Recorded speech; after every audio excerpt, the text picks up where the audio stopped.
WLCP FM 94.1 in Sullivan, Missouri. It's 4 o'clock. Good afternoon, everybody, and welcome to our coverage of Cuba Wildcat baseball on KTUI 94.1 FM and 1560 AM. Our broadcast of this Class 3 state sectional game against the Jefferson Blue Jays is being brought to you in part by Jim's Motors, the Kula Yoga Studio, Flying A Motorsports, Wildcat Pizza Company, Hendricks Masonry, Sinks Medley and Town Pharmacies, Merrimack Excavating, Christy Moreland, People's Bank, Mace's Supermarket, the Bass River Resort, Sullivan Bank, S&J Metal Manufacturing, Mid-Missouri Mechanical, Cowling Garbo Concrete and Carpentry, JS Builders LLC, The Rafting Company, Hillsboro Title Company, Mizell Funeral Home, Express Employment Professional, Hutchison Counseling, and Lewis Diesel Performance in Cuba. It's time now to send it out to Paul Bryan Field in Cuba for today's pregame show. Good afternoon, everybody, and welcome to Cuba Wildcat Baseball on KTUI 94.1 FM, 1560 AM. Mike Bittner and Bobby D coming to you from Paul Bryan Field here in what a lot of people know as the old fairgrounds in Cuba. It's just kind of over to the west of the high school football field. And we've got Class 3 sectional baseball as the Cuba Wildcats, champions of Class 3 District 3, taking on the Jefferson Blue Jays, who won District 4.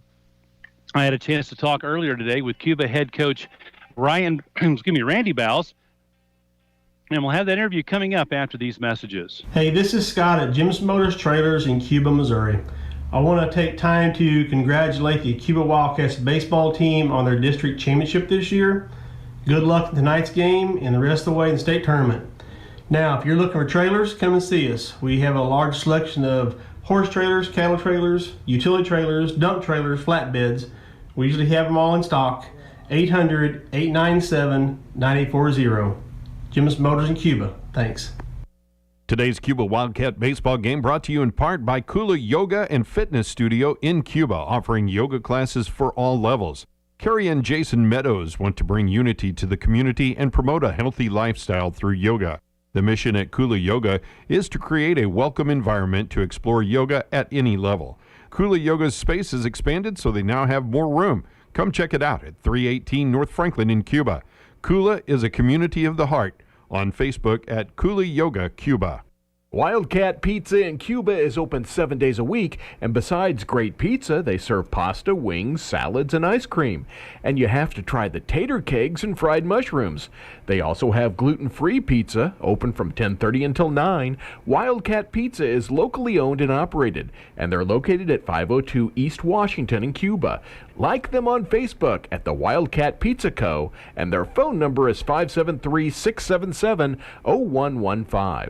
Talking now with Randy Bowles, head coach of the Cuba Wildcats, as they are getting ready to take on the Jefferson Blue Jays in a Class 3 sectional game here at Cuba today. Randy, thanks for your time, and I tell you what, it's really got to feel great for you and this Cuba Wildcat Ball Club to be here at home playing a state playoff game. Yeah, we're really excited for the opportunity to get to continue to play. And talked last week, this is a chance for our school to kind of showcase self and showcase our community. So we're really excited for this opportunity today. Been a while since the Wildcats had won a district championship, and has it been even longer since you've been able to host a state playoff game? Yeah, I think the last time we hosted was maybe 2013, and then even then, because of weather, the game got moved and played in Raleigh. So it's been a while since Cuba's hosted a state game. So that's it's got to be it's a great opportunity for the school. And I know now is school out? I believe. Yeah, our students' last day was last Friday, so we're out of school right now. Okay, well, hopefully there's going to be a big crowd in the community there today, and I think judging from the support that I've seen, that there probably is going to be a good crowd there to root you on. It's been a real up and down year for your ball club. You had a couple of interruptions in there, and of course, especially late in the season with the COVID COVID quarantine, but it seems like every time you guys have a setback, you've been able to jump back in and regroup and come back even stronger. Yeah, that's really been what I'm most proud of with this group is, we've been given some adversity throughout the season, and it seems like every time we hit it,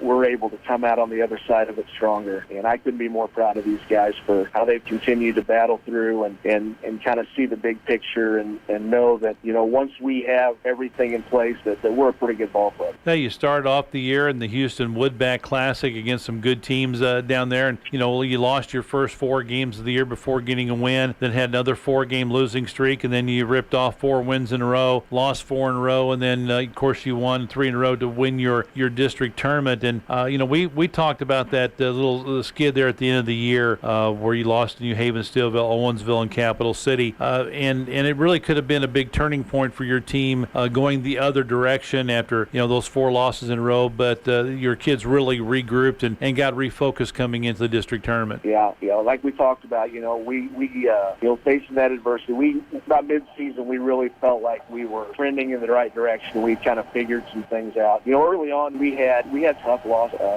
We had a 9-inning loss to Licking. We had a 1-run loss to St. Clair in there. A tough game against the 6A Waynesville team. So, we played some pretty solid competition and came up just short. But we knew we were close. And then we kind of finally hit our stride. Then we kind of hit that speed bump. But we've come out on the other end of it, and I think we're better because of it. All right, we're going to talk more about the Cuba Wildcats with Coach Randy Bouse right after you hear these messages.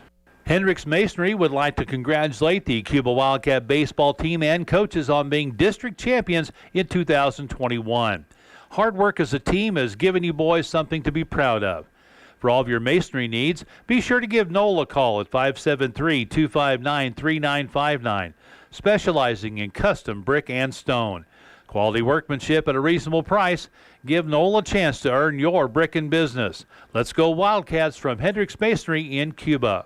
At Town Pharmacy, we deliver quality health care in a friendly, professional manner. Town Pharmacy offers personal services like specialty medications, compounding services at our very own state-of-the-art compounding lab, free delivery or mailing of prescription, Medicare Part D counseling, and specialty services to long-term care facilities like nursing homes. Pharmacists, technicians, and staff are local citizens of your community and are here to help you get the great hometown service you deserve. Congratulations, Wildcats from Town Pharmacy. Merrimack Excavating, LLC is a family-owned business located in Cuba, providing excavating services in the central Ozark and southeast areas. We are affiliated with several different companies to provide a wide variety of jobs. Our entire team is committed to meeting your needs. As a result, a high percentage of our business is from repeat customers and referrals. We would welcome the opportunity to earn your trust and deliver you the best service. Please contact Eric Grindell at 314-420-2054 for any of your excavating needs, or check us out online at www.merrimackexcavating.com. And with Cuba head coach Randy Bouse. Coach, you've had a lot of contributions from your seniors this year. And, I think probably, and we mentioned this before when we talked a couple of weeks ago, they really stepped up during that rough stretch at the end of the year and really did a good job of keeping this ball club together and keeping them focused. And that's the key. If you're going to be successful and make a run, when you get to this time of year, your seniors need to step up and they need to lead and they need to be your best players on the field. They have the experience. They've been through a lot of tough games, and the younger guys really look up to that to kind of lead and give them direction. And in our case, our seniors have been nothing short of outstanding these last few weeks and just leading our group and just on the field, in the dugout, with their work ethic, with their play on the field. Our senior play has been really, really good the last couple of weeks. And, of course, you have some young men who have had some pretty good seasons offensively. You're looking at some of the stats. You've got Stokes coming in hitting .429, Connor Gibson at .466, Levi Gibson hitting .357. So you've got some guys that are dangerous in that lineup. Yeah, especially at the top. For us offensively, a lot of it starts with Austin at the very top. He's not a big kid, but man, he's a firecracker on the field. He's got good beat, he's got good pop, he's got a lot of energy, and when he gets going, he just kind of energizes the whole team. It's nice when he's going and he's locked in because everybody else behind him just kind of settles in, and our offense is really strong. And looking at your pitching, you've got 3 strong candidates to go out there on the mound with Cameron England. You've got Joel Sanders, the sophomore, has had a really good season, and then Gibson's also pitched well. So you do have some pitching depth that you can throw at your opponents. Yeah, we will really like where we're at right now with our rotation. Our guys feel really confident with any of those 3 guys on the mound right now. They've been really, really good. We're gonna hand the ball over to Joel today and take our chance. All right, we'll talk a little bit about the Jefferson Blue Jays, your opponent today, when we come back after these commercial messages. Our community has seen a lot of change over the last 120 years, and so has People's Bank. As a fixture in our community since 1901, we've helped our friends, neighbors, and local businesses achieve their goals and realize their dreams. Through good times and bad, we've never wavered from our commitment to the community, and we never will. We'll be here to support your dreams, investing in a better future for us all. Because People's Bank is not just about banking, but beyond. Mesa's Supermarket in Cuba is the place to go for all your grocery needs. They're open 6:30 a.m. to 9 p.m. 7 days a week. They have a fully stocked produce department with all the latest in fresh produce, full-service meat department, and deli. Don't forget to download their free app to save even more extra savings with digital coupons. Right now, they're having a big stock-up sale on Best Choice products at Mesa Supermarket, Highway 19 in Cuba. Call 885-6223. Make sure you check them out on Facebook at Mesa Supermarket. Bass River Resort in Steelville is a great getaway location with over 400 campsites to choose from. From full hookups to primitive with 5 bathhouses with running water and coin-operated showers. If camping isn't your thing, then there are several different size and style of lodges to rent. Float the Codaway, Huza, or Merrimack Rivers on rafts, canoes, or kayaks. There are weekend breakfasts, Saturday night barbecue dinners, pizza delivered to your cabin or campsite, and a country store. For more information, visit bassresort.com or call 573-786-8517. And still visiting with Randy Bouse, head coach of the Cuba Wildcats. Randy, you're taking on a Jefferson Blue Jays team. This is their first ever district championship, and a team that's coming in red hot, having won 13 of their last 16 games. Yeah, this is a senior-heavy team. I think they have 8 seniors, so they're going to have a lot of variance, and they're hot right now. And all the research that we've done and everything that we see, we kind of talked to the boys yesterday that they remind us a lot of a Four River school. They're very similar to an Owens, a St. Clair, a Herman. They're going to be solid 1 through 9. They're going to play really good defense. They're going to be athletic, and they're going to have pitchers who are going to fill up the zone. They may not be necessarily overpowering, but they're going to be smart pitchers that are going to pitch the location. They're going to change speed. So it's going to be a real test. Yeah, looking at some of their stats, they've got a couple of pitchers basically lead the way for them. Dalen Whitener and Dylan Schnitzler, who's pitched well as of late. He's 5-4. Whitener 7-1. Looking at ERAs, for what that's worth, Widener with a 1.27 and Schnitzler with a 2.31. So some quality pitching there. Schnitzler with 45 strikeouts to 16 walks. Widener 32-13 ratio. So they don't, as you mentioned, they're not overpowering. They don't strike out a lot of guys, but they have the ability to do so when they need to. Yeah, they're going to be smart, and like I said, they play really good defense, so they're going to pitch to contact. They're just going to try to miss barrels and try to force us into some bad swings and put the ball in play and play the good defense behind. So we have to have a good, smart approach to the play and attack strikes early in the count when we can, and then try to manufacture some runs early. All right, Randy, thanks again for your time. We do appreciate it. Good luck here in the ball game, and we'll talk to you afterwards. All right, sounds good. Thank you. All right, Randy Bouse, head coach of the Cuba Wildcats. And that was Coach Randy Bouse from the Cuba Wildcats. Appreciate him taking some time out of his busy day today to visit with me this morning. And I also had a chance to talk with Ryan Bobbitt, who is the outgoing activities director here at Cuba. And I'll have that interview with Ryan coming up in just a bit. I do want to pass along, there was a Class 4 sectional up at St. Clair today. St. Clair was taking on Springfield Catholic, and that game started at 2 o'clock this afternoon. It is now over, and St. Clair losing to Springfield Catholic by a score of 4-2. So the Bulldog season comes to an end. Congratulations on them to a conference and district championship, unfortunately done in the sectional round. I'll be back to have a visit with Ryan Bobbitt right after these messages. Congratulations, graduates. As you move toward your future, keep in mind, you can count on Sullivan Bank to offer sound financial advice. All of us at Sullivan Bank want to express our best wishes to you on your graduation and future plans. Remember, whether it be a checking or savings account, a loan, or investing, you will have the strength and stability of the Sullivan Bank behind you. Stop by today and visit one of our financial service representatives. Sullivan Bank, a step up in service. S&J Metal Manufacturing is located at 203 Commerce Drive in Cuba. For all of your towing and tie-down needs, see S&J Metal Manufacturing. They're open from 6 until 4:30 Monday through Thursday, and walk-ins are welcome. S&J Metal Manufacturing is now hiring. Apply in person at 203 Commerce Drive in Cuba. For more information, call Justin Smith at 573-885-4460. That's 573-885-4460. Mid-Missouri Mechanical does sewer and drain cleanings and camera inspections. With their hydro jetter, they're able to not only open the line from a clog or blockage, it also allows it to be cleaned and keeps damage to a minimum. Mid-Missouri Mechanical can clean lines all the way down to 1 inch with their electric hydro jetter. 24-hour service, licensed and insured, no job too big or too small. Mid-Missouri Mechanical would like to thank their customers for their continued support and business. Call 573-578-3760 or find them on Facebook at Midmo Mechanical. Talking with Cuba Activities Director Ryan Bobbitt as they get ready to host Jefferson, this Class 3 sectional. And Ryan, first off, I know I've already congratulated Coach Bounce and the team, but congratulations to Cuba High School. This is a great accomplishment, not only for the team but for the school. Yeah, it is, and these guys have worked extremely hard, and this is something that we haven't had a district baseball championship in several years. We've never hosted a sectional game, so.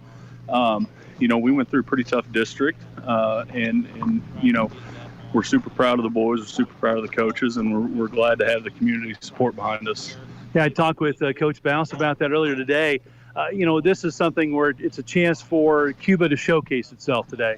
Absolutely. We've got kids that have worked their tails off for a very long time, starting since about this time last year.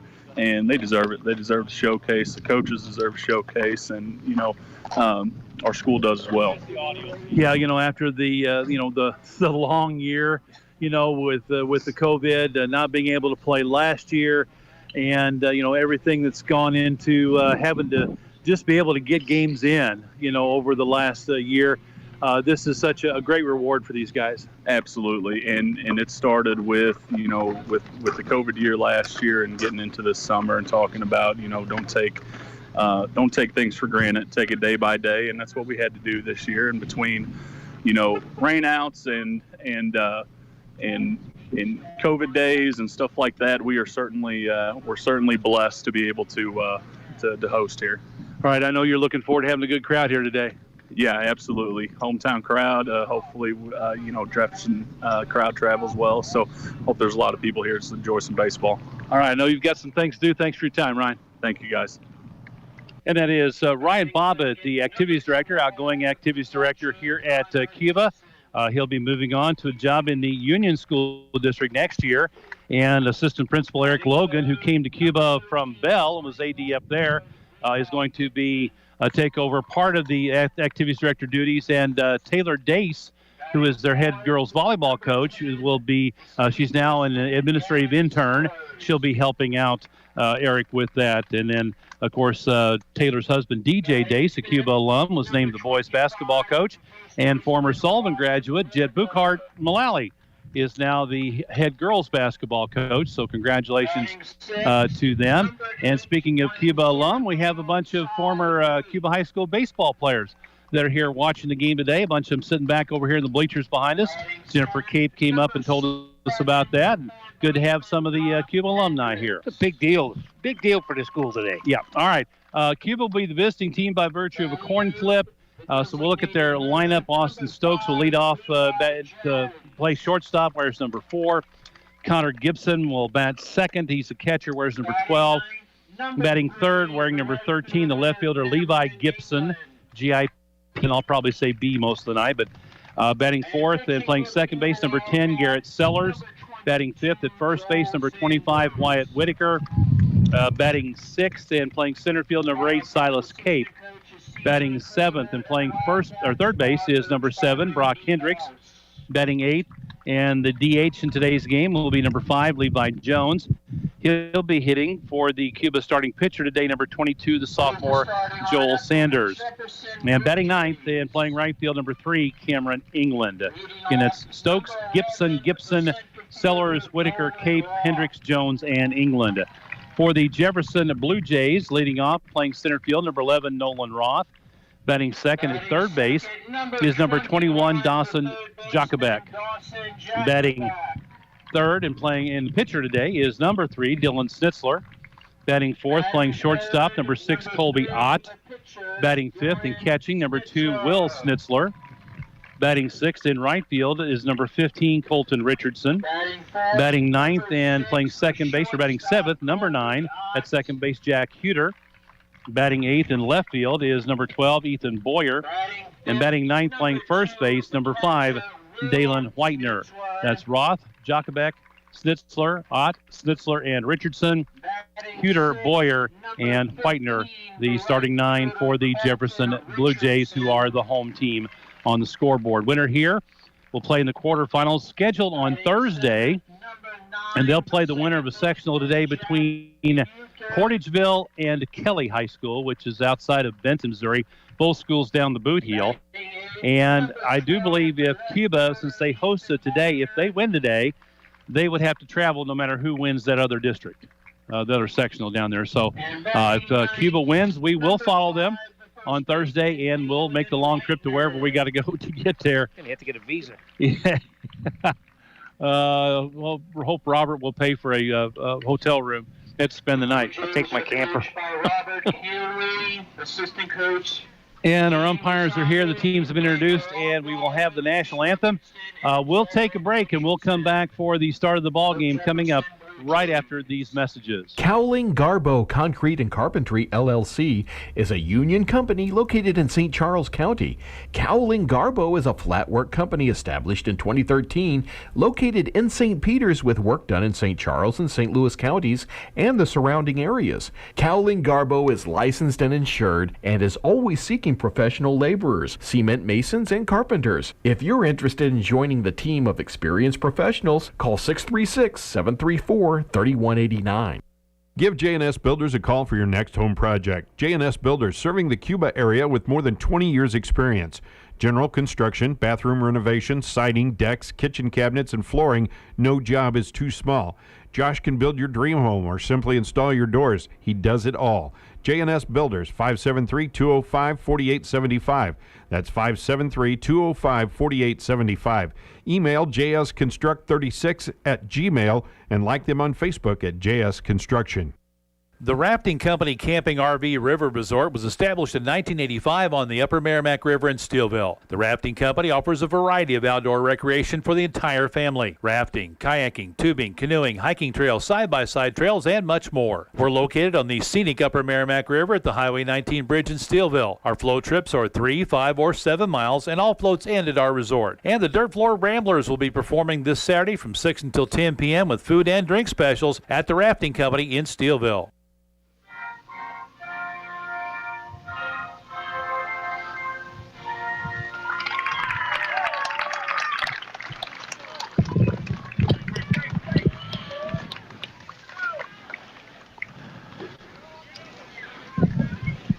Take it back after this last one here.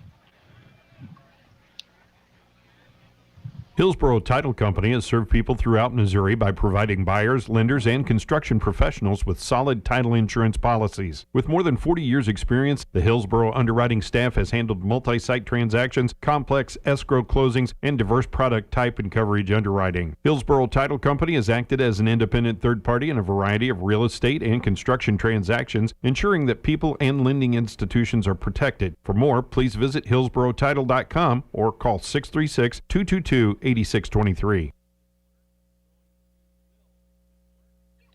Dylan gets to start, and as soon as I get a couple of things taken care of here, I'll get some stats out and take a look at what we have for the bunch from Jefferson. But they don't blow away. Yeah, that's going to be a problem. We do have a good wind blowing in today. It is 310 down the left field line. 365 to dead center field and 305 down the right field line. And so it's, fair down the lines and, decent poke to get it out to center field. Getting it into the window. It's going to take a poke to get it out. Yeah, and it's gusting. It dies down from time to time. And then as we found out earlier when we were setting up our canopy, it can gust very strongly from time to time. But we managed to keep it from blowing over to the next county. And so Cuba will be facing Dylan Schnitzler. He's a right-hander. Got the catcher. What's that, brothers, I guess? I think that very well could be. 2 and 3. Yep. Dylan Schnitzler, this will be his 11th game pitched, his 10th start. He's 5-4, throwing 42 in the third innings, giving up 17 runs on the year, 14 earned for a very good 2.31 ERA, giving up just 25 hits on the season. He leads the team in strikeouts with 45. He's walked 16. Opponents hitting just 164 against him. And according to the stats, no wild pitches or hit batters, but we'll see about that. Stepping in for Cuba to lead things off, it will be the shortstop, Austin Stokes. Number 4, shortstop, Austin Stokes. Stands in from the right side of the plate. And we're about ready to go. High school baseball on KTUI, 94.1 FM, 1560 AM. And the audio on our live YouTube live stream as well. And I think Sam was going to try and get a link up on the Cuba schools page, either the boys baseball page or maybe the high school Facebook page. We're going to try and get that worked out so you can check those. First pitch is high and inside for a ball. Right-hander winds and fires. It's on the outside corner for a strike, and it's 1 ball, 1 strike. The infield deep at second base. First baseman slightly behind the bag and off the line. Third baseman in just a bit, off the line about 3 steps. Next pitch is hit high in the air, deep to center field. Center fielder drifting back. That's Nolan Roth. Now he comes over toward right just a little bit and makes the catch as that ball got way up in the wind. Yeah, that wind was moving that ball from left to right. It was moving it pretty good. He was staggering underneath of it. That will bring in Connor Gibson, and Connor is the catcher today for this Cuba Wildcats bunch. The Wildcats come in 9-13, but they swept through a very competitive district. First pitch is low and outside for ball 1. And I talked in the interview with Coach Baus earlier. He said that he had a chance to watch some film on them. The pitchers do not overpower you, but they're around the zone and they have good movement. That one was up right above his hands, inside corner, and he couldn't make up with it or catch up with it or something. 1 ball, 1 strike, playing slightly to pull in center field. Swing and a miss on that one. Foul tip into the catcher's glove. So Connor Gibson in the hole, 1 ball, 2 strikes.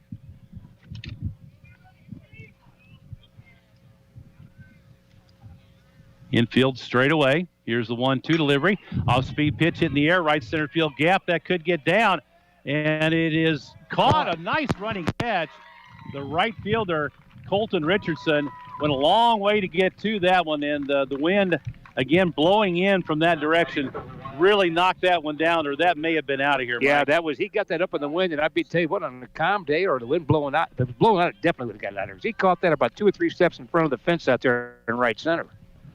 And so 2 outs in the inning, nobody on, and that'll bring in Levi Gibson, the left fielder. He hits the ball high in the air over to the first base side in fair territory behind first base for the out. So a couple of long fly balls and a pop up to first in the first inning for Cuba. No runs, no hits, no errors. Somebody left on base, and there is no score. A lifetime of love. When we lose a loved one far from home, it can make a difficult time even more so. Dad loved his life in retirement. But we knew he wanted to come home to his family. Honor a lifetime of love by bringing your family together. It would be our privilege to assist you. Lifetime of love. Don and Lisa Mizell, Mizell Funeral Home, Cuba. Every day at Express Employment Professionals in Rolla, they help people in the community find work and help businesses in the area find qualified employees. There's a wide variety of jobs available, including full and part-time. At Express Employment Professionals, there is never a fee or a charge for a job seeker to help find work. Feel free to call Express Employee Professionals at 573-364-5010 and get started on your new career, or stop by the office at 1034 Kings Highway in Rolla. Monica Hutchison is a licensed professional counselor serving the areas of Cuba and Steelville. Monica is a practicing therapist who has been providing individual counseling services to youth and teens in this area for almost 15 years. Monica works with kids and adolescents dealing with trauma, depression, anxiety, grief, and various other life struggles. To schedule an appointment, call Hutchison Counseling at 573-201-6758. That's 573-201-6758 to schedule an appointment. So out on the mound for the Cuba Wildcats in the bottom Lewis of the Diesel first Performance inning in Cuba is a will be full-service the diesel sophomore, shop. number 22, Joel Sanders. And Joel comes into the game today. As I flip the page, he has thrown 48 innings, the most on the team. He's given up 33 runs, 18 earned, 35 hits, 53 strikeouts, 21 walks, 5 hit batters, and a 66% strike-to-ball ratio, or 66% strikes. He's given up 26 singles, 9 doubles, 1 home run. Comes in with an ERA of 2.63. Opponent's batting average against is 180. And leading off for the Blue Jays from Jefferson will be the center fielder, Nolan Roth. He is a senior, Bobby. And he'll be followed by Dawson Jacobek and Dylan Schnitzler. First pitch from Sanders is high. Ball 1. He's a 6'3" sophomore. Stands in from the right side, middle of the box, off the plate a bit. Right-hander Sanders winds and fires. There's a line drive into right center field, down for a hit. He's got some speed. That's between the outfielders. He's heading for second. Throw comes in, slides in safely with a leadoff double. That's a fastball center cut. I mean, he just hit it hard, met it great. So this Jefferson team is senior heavy, Bobby. They've got 7 seniors and 2 juniors to start. So standing in now is Dawson Jacobek, the third baseman, another right-handed hitter, good-sized young man. Off the plate, middle of the box. First pitch is on the outside corner at the knees for a called strike. Roth got a 1-1 pitch and sent it out to right center field for a leadoff double. Shortstop Stokes trying to keep him close. Off-speed pitch is fouled back straight to the screen. Good pitch. It was right above his hands. Yeah, the lights are on, the cloudy skies, and we are trusting that our little future radar pictures will hold true, because they are saying right now that the rain is going to hold off, and he just missed outside. Close pitch. Tough one to take. It's 1 ball and 2 strikes. Dylan Schnitzler, the starting pitcher for Jefferson in the on-deck circle. From the high set, here's the pitch. Curveball is fouled back to the screen. Pretty good pitch. Hit a pitch down on the inside corner on his knees. He wasn't going to do a thing with that. Outfield pretty much straight away, maybe slightly to pull in center field, a little over toward left. Medium depth for this number 2 hitter. There's a ball fouled out of play and off to the right. Boom. That got a car. Yeah, there's a good crowd. A lot of folks standing. Yeah. A lot of lawn chairs. Bleachers behind us are full. A lot of people made it from Jefferson. Yeah, Jefferson's a lot of folks brought their lawn chairs over there. They've got a good crowd on the long trip. Curve ball in the dirt. And the count runs full, 3-2. Dawson Jacobek hitting .379. 58 at-bats, 22 hits, 19 singles, 3 doubles. There's a ball fouled out of play again, off to the right. A little bit late on a fastball out over the plate, maybe just off the plate. Yeah, if he put a fastball inside corner, right above his hands there, he'd get him. He's been working him away a little bit. See if he comes back inside. And the pitch is high for a ball. Now it's 3-2. I was a pitch off. Yeah, that's the 9th. This is the 9th pitch at bat. Now it's 3-2. Did he hit three? Yeah, he hit 3 foul balls. Yeah, that's right. Swing and a miss. Got him on a high, hard one. That was what I was talking about right there, right above his hands. So a strikeout swinging for out number 1 will bring in Dylan Schnitzler. He's a senior. 354 batting average, 65 official at-bats, 23 hits, 17 singles, 4 doubles, a triple, a home run, 15 RBI. Colby Ott, the shortstop and cleanup here, leads the team with 21 RBI and 2 home runs. First pitch is popped up foul. That's going to go out of play over by the road off to our left. Bounced over and hit off a car hood. Yep, not ours. If it hit, mine just might fall apart right where it's at. I know. Knock the rust off of it, I'm in trouble. I know mine will. Might improve the looks. Mine too. They just added to the multitude of dents they already have in it. Yeah. They play this hitter to pull in center field, well over toward left center, straight away in left and right. Big gap in right center, chopper toward third. Picked up there, runner goes to third, throw to first, high, in time, nice job. He got it. I thought he'd come off the bag. Umpire made the call. Wyatt Whitaker with a big stretch, kept his toe on the bag at first base. So 5-3 on the put out. Did advance the runner to third, so now you got to look out for a wild pitch or baseball or balk. Catcher Connor Gibson going to have to be a wall back there, keeping the ball around the home plate area. A decent amount of foul ground. The ball past him. Of course, it's a concrete backstop. Pop up on the infield. Second baseman is Garrett Sellers, ranging out, reaches high over his head, and brings it in for the out. So a threat for Jefferson with a leadoff double, but they left him stranded at third.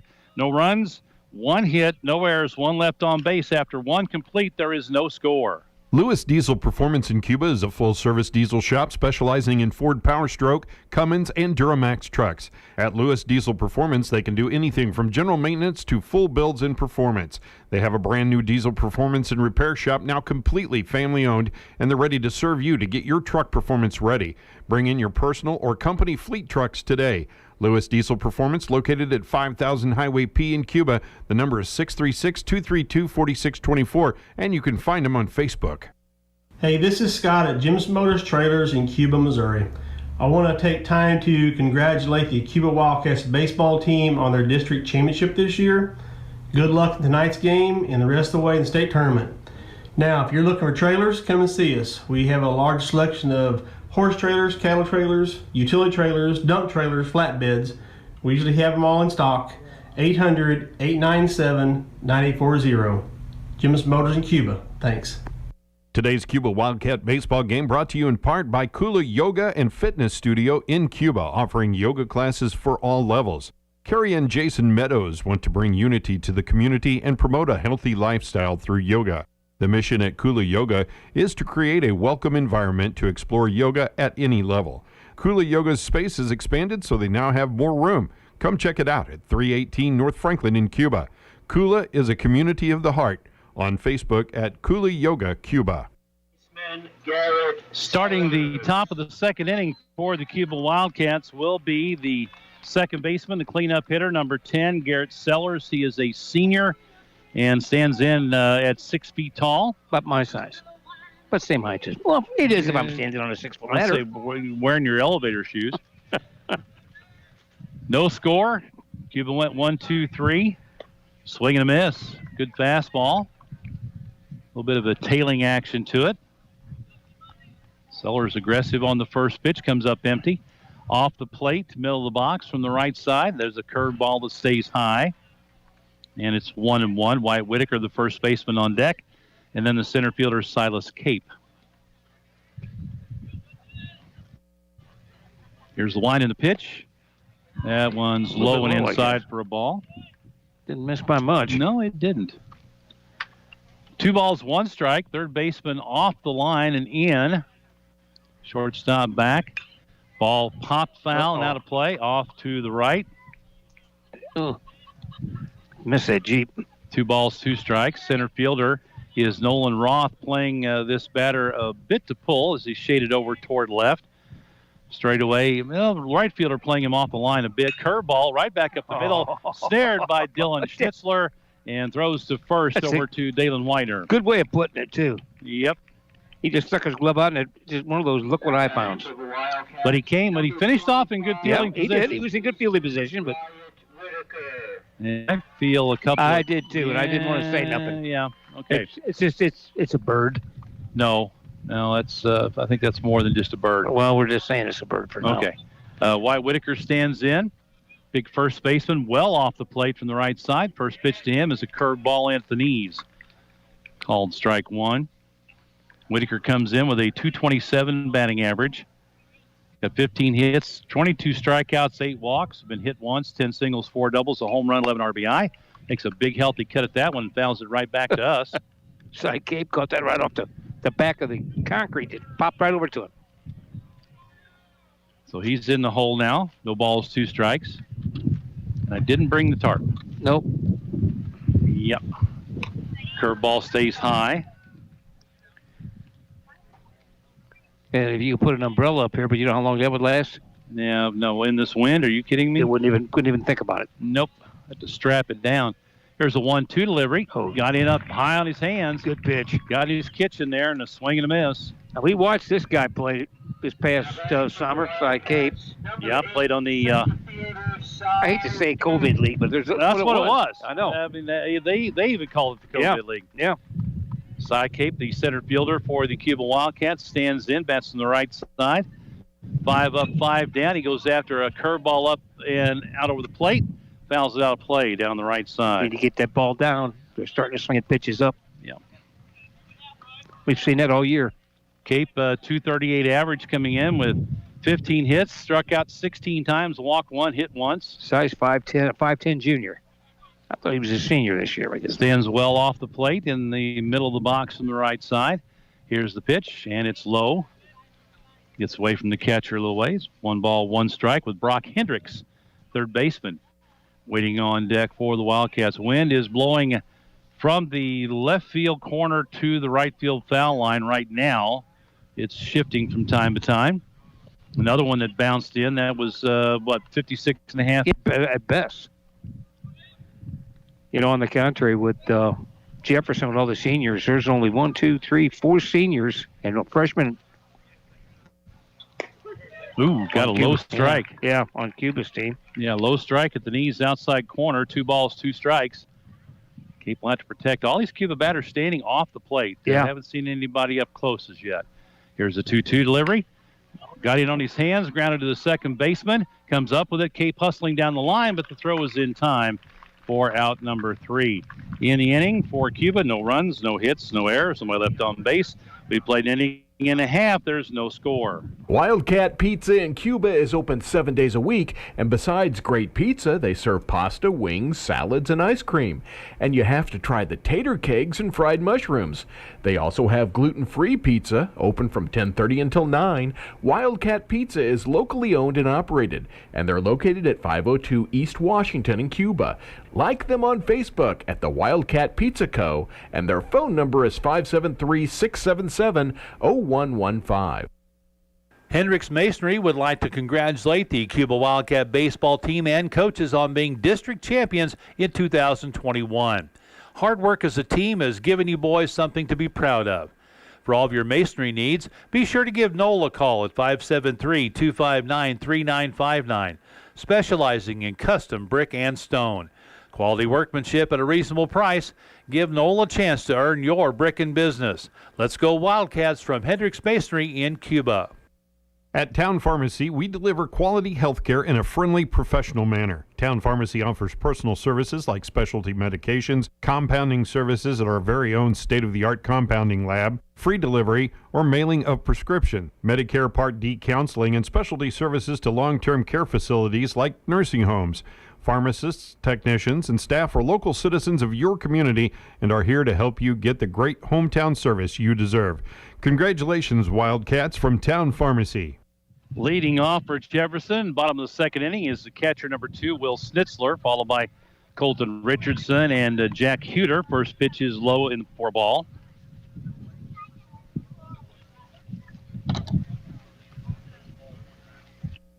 A leadoff double from Nolan Roth. He made it to third, but was left stranded. Ball down the right field line and deep, and that is carrying, and it's going to go foul. I bet that wind pushed that ball 15, 20 feet right. Oh, easily.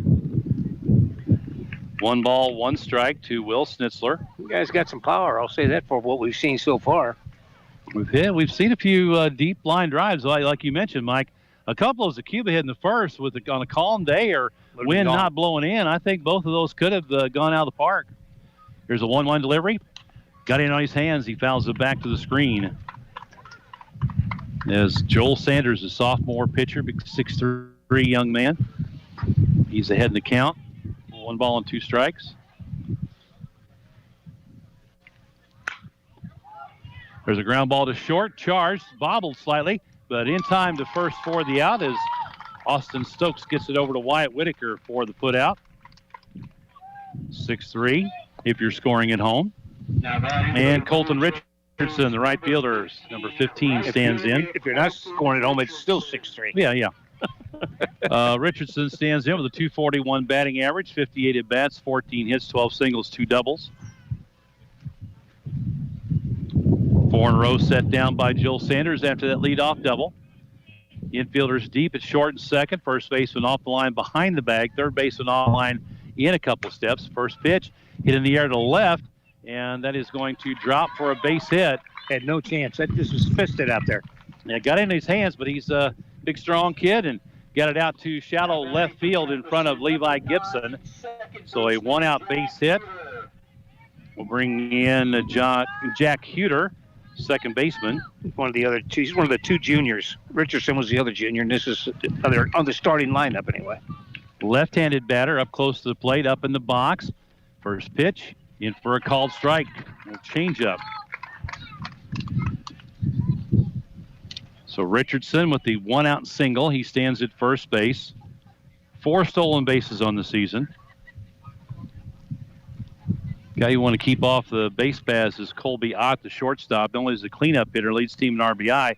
He also has 20 stolen bases. There's a runner going. A throw down is not in time. He got a good jump at first and steals it relatively easily. Pitch was low and outside for a ball. It's 1-1.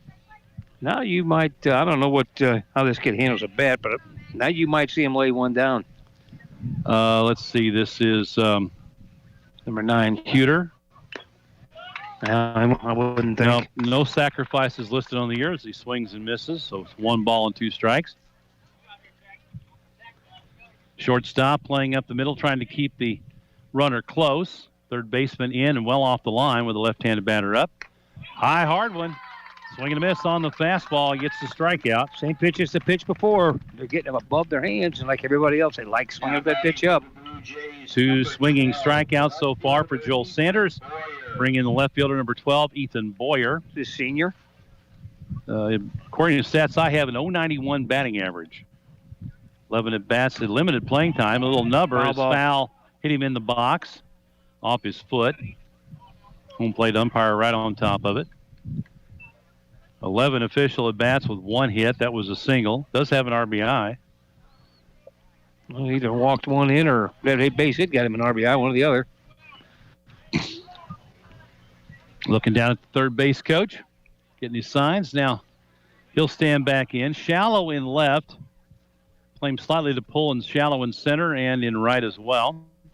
Off speed pitch, line drive, 1 hopper knocked down to the second baseman. Nice play.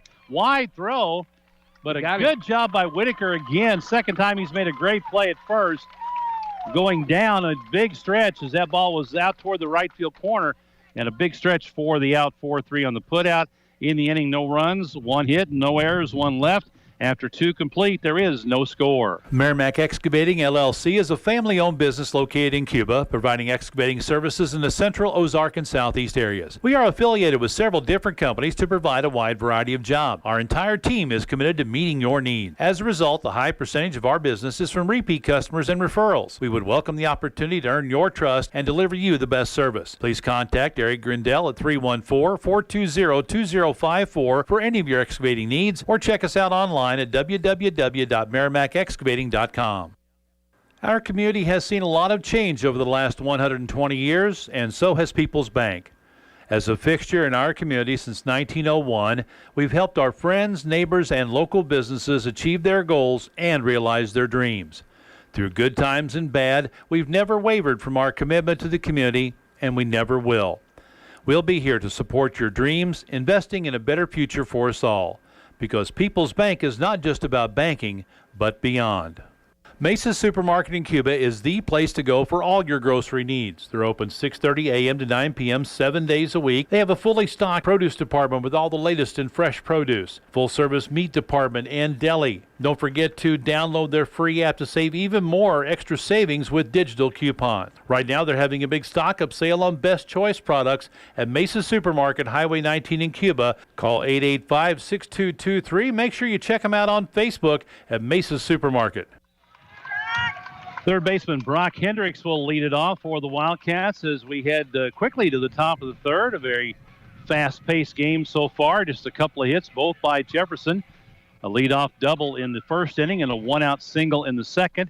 Cuba still looking for their first base runners. They've gone 3 up and 3 down. Hendricks, Jones, and England, the 3 due up in this inning. First pitch off the end of the bat and past the first baseman into right field. What's the ruling? Official score. There you go. That thing was smoked. And he hit that ball first pitch he looked at, was out over the plate, and he sent it right back where it came from. Great pitch. Or great hit. Yeah. So first hit of the game for the Wildcats comes off the bat of Brock Hendricks. Now standing in is the number 5 sophomore DH Levi Jones. Jones in limited action this year, just 14 at-bats. He's got 3 hits, 4 strikeouts, 2 walks, been hit once, 2 singles. And he scored 8 runs, 5 stolen bases. Showing bunt. Yeah, it's just what we've seen all year with bunts. Came up empty. Kind of stood up there and pushed at it. If you hit one like that, it's going to go in the air. Stands deep in the box, off the plate, open stance from the right side. And that's a tough stance to. Yeah. Where he is, that's a tough stance to bunt from. He's to bunt on a first baseline. He's going to bunt. Not showing bunt, swing and a miss. Pitch up in the zone. He was late on it. So they took the bunt sign off, and now he's in the hole. No balls and 2 strikes. Yeah. Number 9 hitter Cameron England on deck, and then back to the top of the order if they can keep it going. Short lead at first, being held there. Good pitch. Outside corner for a called strike 3. Good pitch. Yeah, a fastball. I don't think that's what he was looking for. He was guessing breaking ball, and that was he got the express. Came after him with 2 strikes. Yep. You know, earlier on, a couple of at least 2 or 3 batters, when he's got 2 strikes, he's wasted a pitch. Right. And he went off script that time and went right after him. That'll bring in Cameron England, the right fielder, where's number 3 is a senior, hitting .237. Cameron's 5'8". 14 hits, 6 walks, hit by pitch 1 time, 12 strikeouts. He shows bunt, offers at it on a low outside pitch. And again, you know, we brought it up, but just because you get the bunt sign, if the pitch is not a strike, don't do it. Just let it go. That had take the ball. Had no chance. Yeah, that was nowhere near the strike zone. No way you're going to bunt that thing successfully. Well, he's in the hole 0-1. The infielder's up the middle, and he shows bunt. Now pulls it back, a throw to first, and ooh. Well, he wasn't paying attention. I'll tell you that. No, he was not looking. He was leaning in a quick spin and a throw. Good move to almost first. Got him. And he didn't have that big a lead, but he was flat-footed. Real good move. Shallow and slightly to pull in center field. Shows bunt again. Now pulls it back. Swing and a miss. Goes after one up and out of the zone. The third baseman had come down when he squared around, and he wasn't 6 feet in front of him when he swung at that pitch.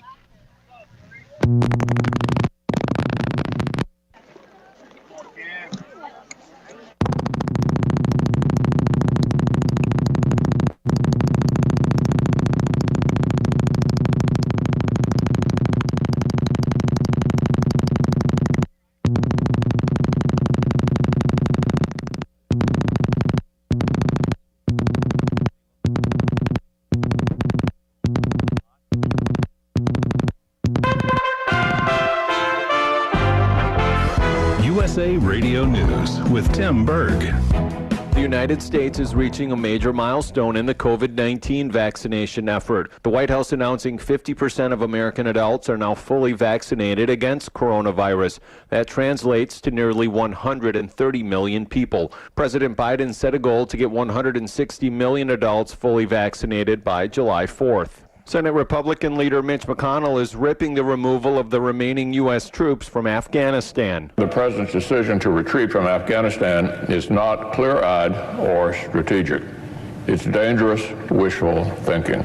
The Kentucky Republican speaking on the Senate floor also warning that the Taliban is poised to restart control over the war-torn nation. The White House also announcing that President Biden will meet with Russian President Vladimir Putin next month in Switzerland. And you're listening to USA Radio News.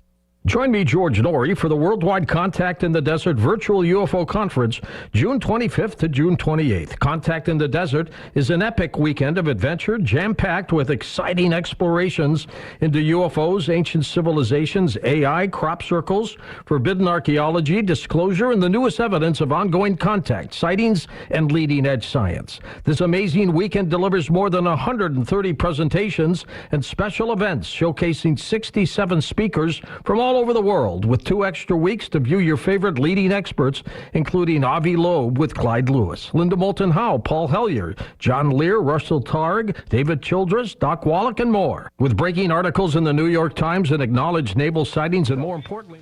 And apologize for the technical difficulties. So we had a walk. So runners at first and second and 1 out.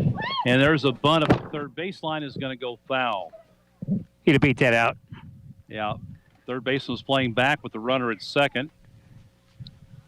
So the Wildcats have shown a little small ball here at the bottom of the lineup, and then back up to the top with Austin Stokes, the leadoff hitter. He had a fly ball that the center fielder had to dance around and finally got a catch of, one that the wind affected.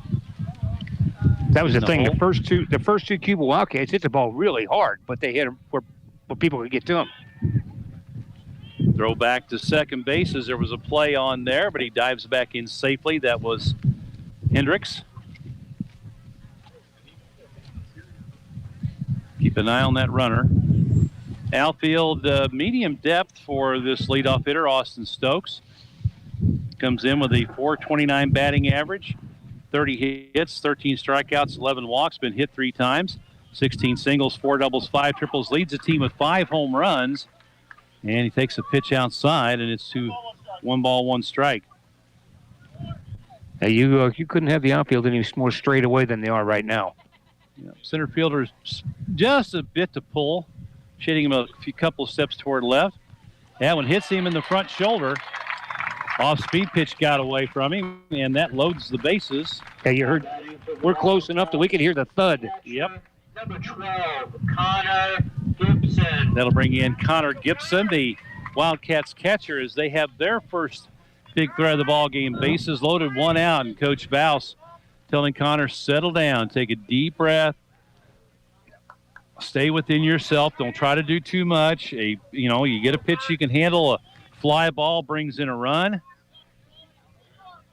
Gibson stands in from the right side. These guys, his pitcher-catcher, are either twins or they're cousins because they're both seniors. Gibson with 27 hits. That's second on the team. Here's the first pitch from Dylan Sitzler. It's low and inside for a ball. Connor needs to be patient up there and pick out one that he can do something with. Fairly deep in the box, off the plate from the right side. The wind-up. Off-speed pitch up in the... Fair ball. Don't fair ball down the left field line. It bounces off the side fence. 2 runs are going to score. They're going to bring the other runner around.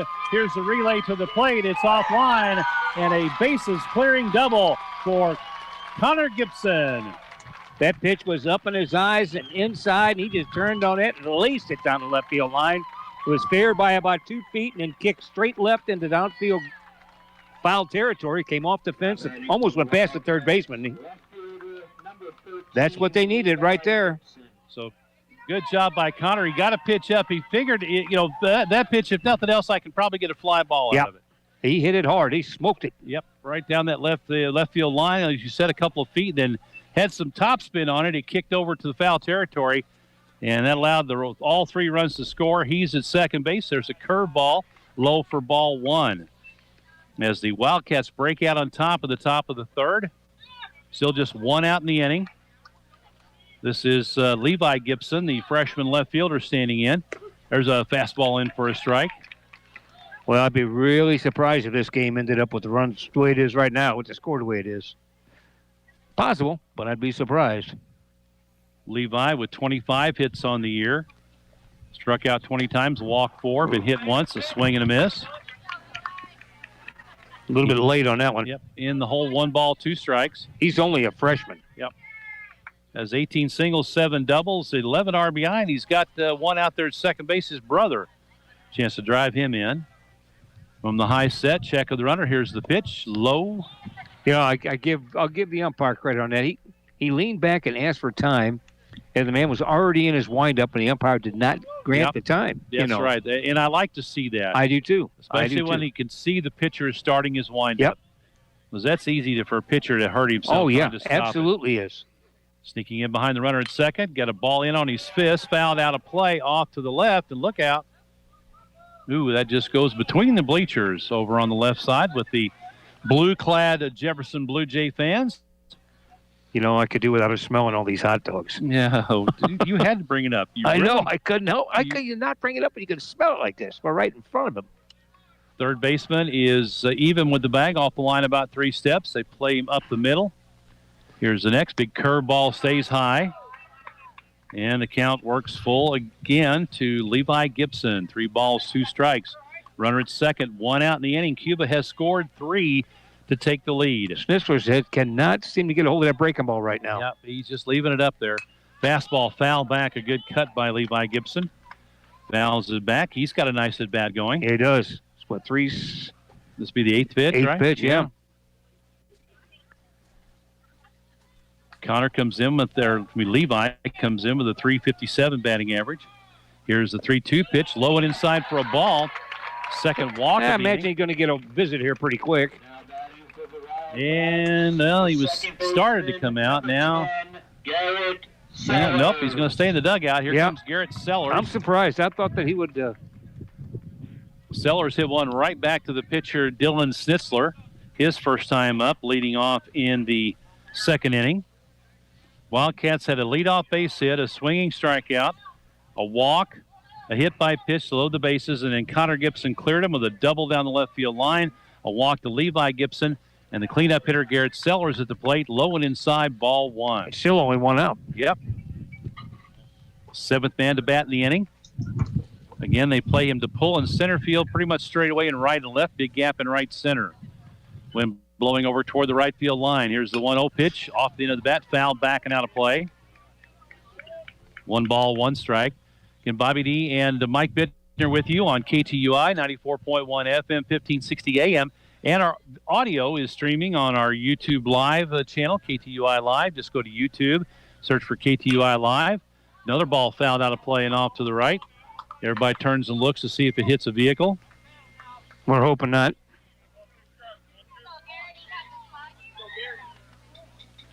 So Garrett, 1 ball, 2 strikes. Wyatt Whitaker waits on deck. Well off the plate, deep in the box on the right side from the high set curveball. Chopped toward the third baseman. He charges, gloves, throws low, and he's going to be out as Sellers was diving in. Yeah, give kid credit. Everything he could do to get there. Yeah, he was doing all he could. Didn't think he was going to be the. And the thing about it is, and I thought that the Cardinals made mention of this on the broadcast the other day.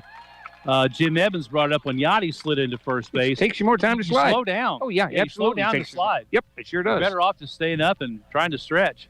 So 2 outs, but the runners advance. Strike called. Fastball at the knees to Wyatt Whitaker. So runners down second, third with 2 outs. Whitaker, a strikeout victim, his first time up. Base hit could score 2. Here's the next. That's low and outside. Ball 1. Looks like Snitzler might have picked up a little bit more ball speed on his pitches. A little bit more. Not a lot, but some. Make a difference. Here's the windup, the pitch. Ooh, he fouled one straight back. Had one out over the plate, but a little bit tardy on the swing. Couldn't square it up. And again, the center fielder playing him a bit over to left. Now moves back towards center field a little bit more.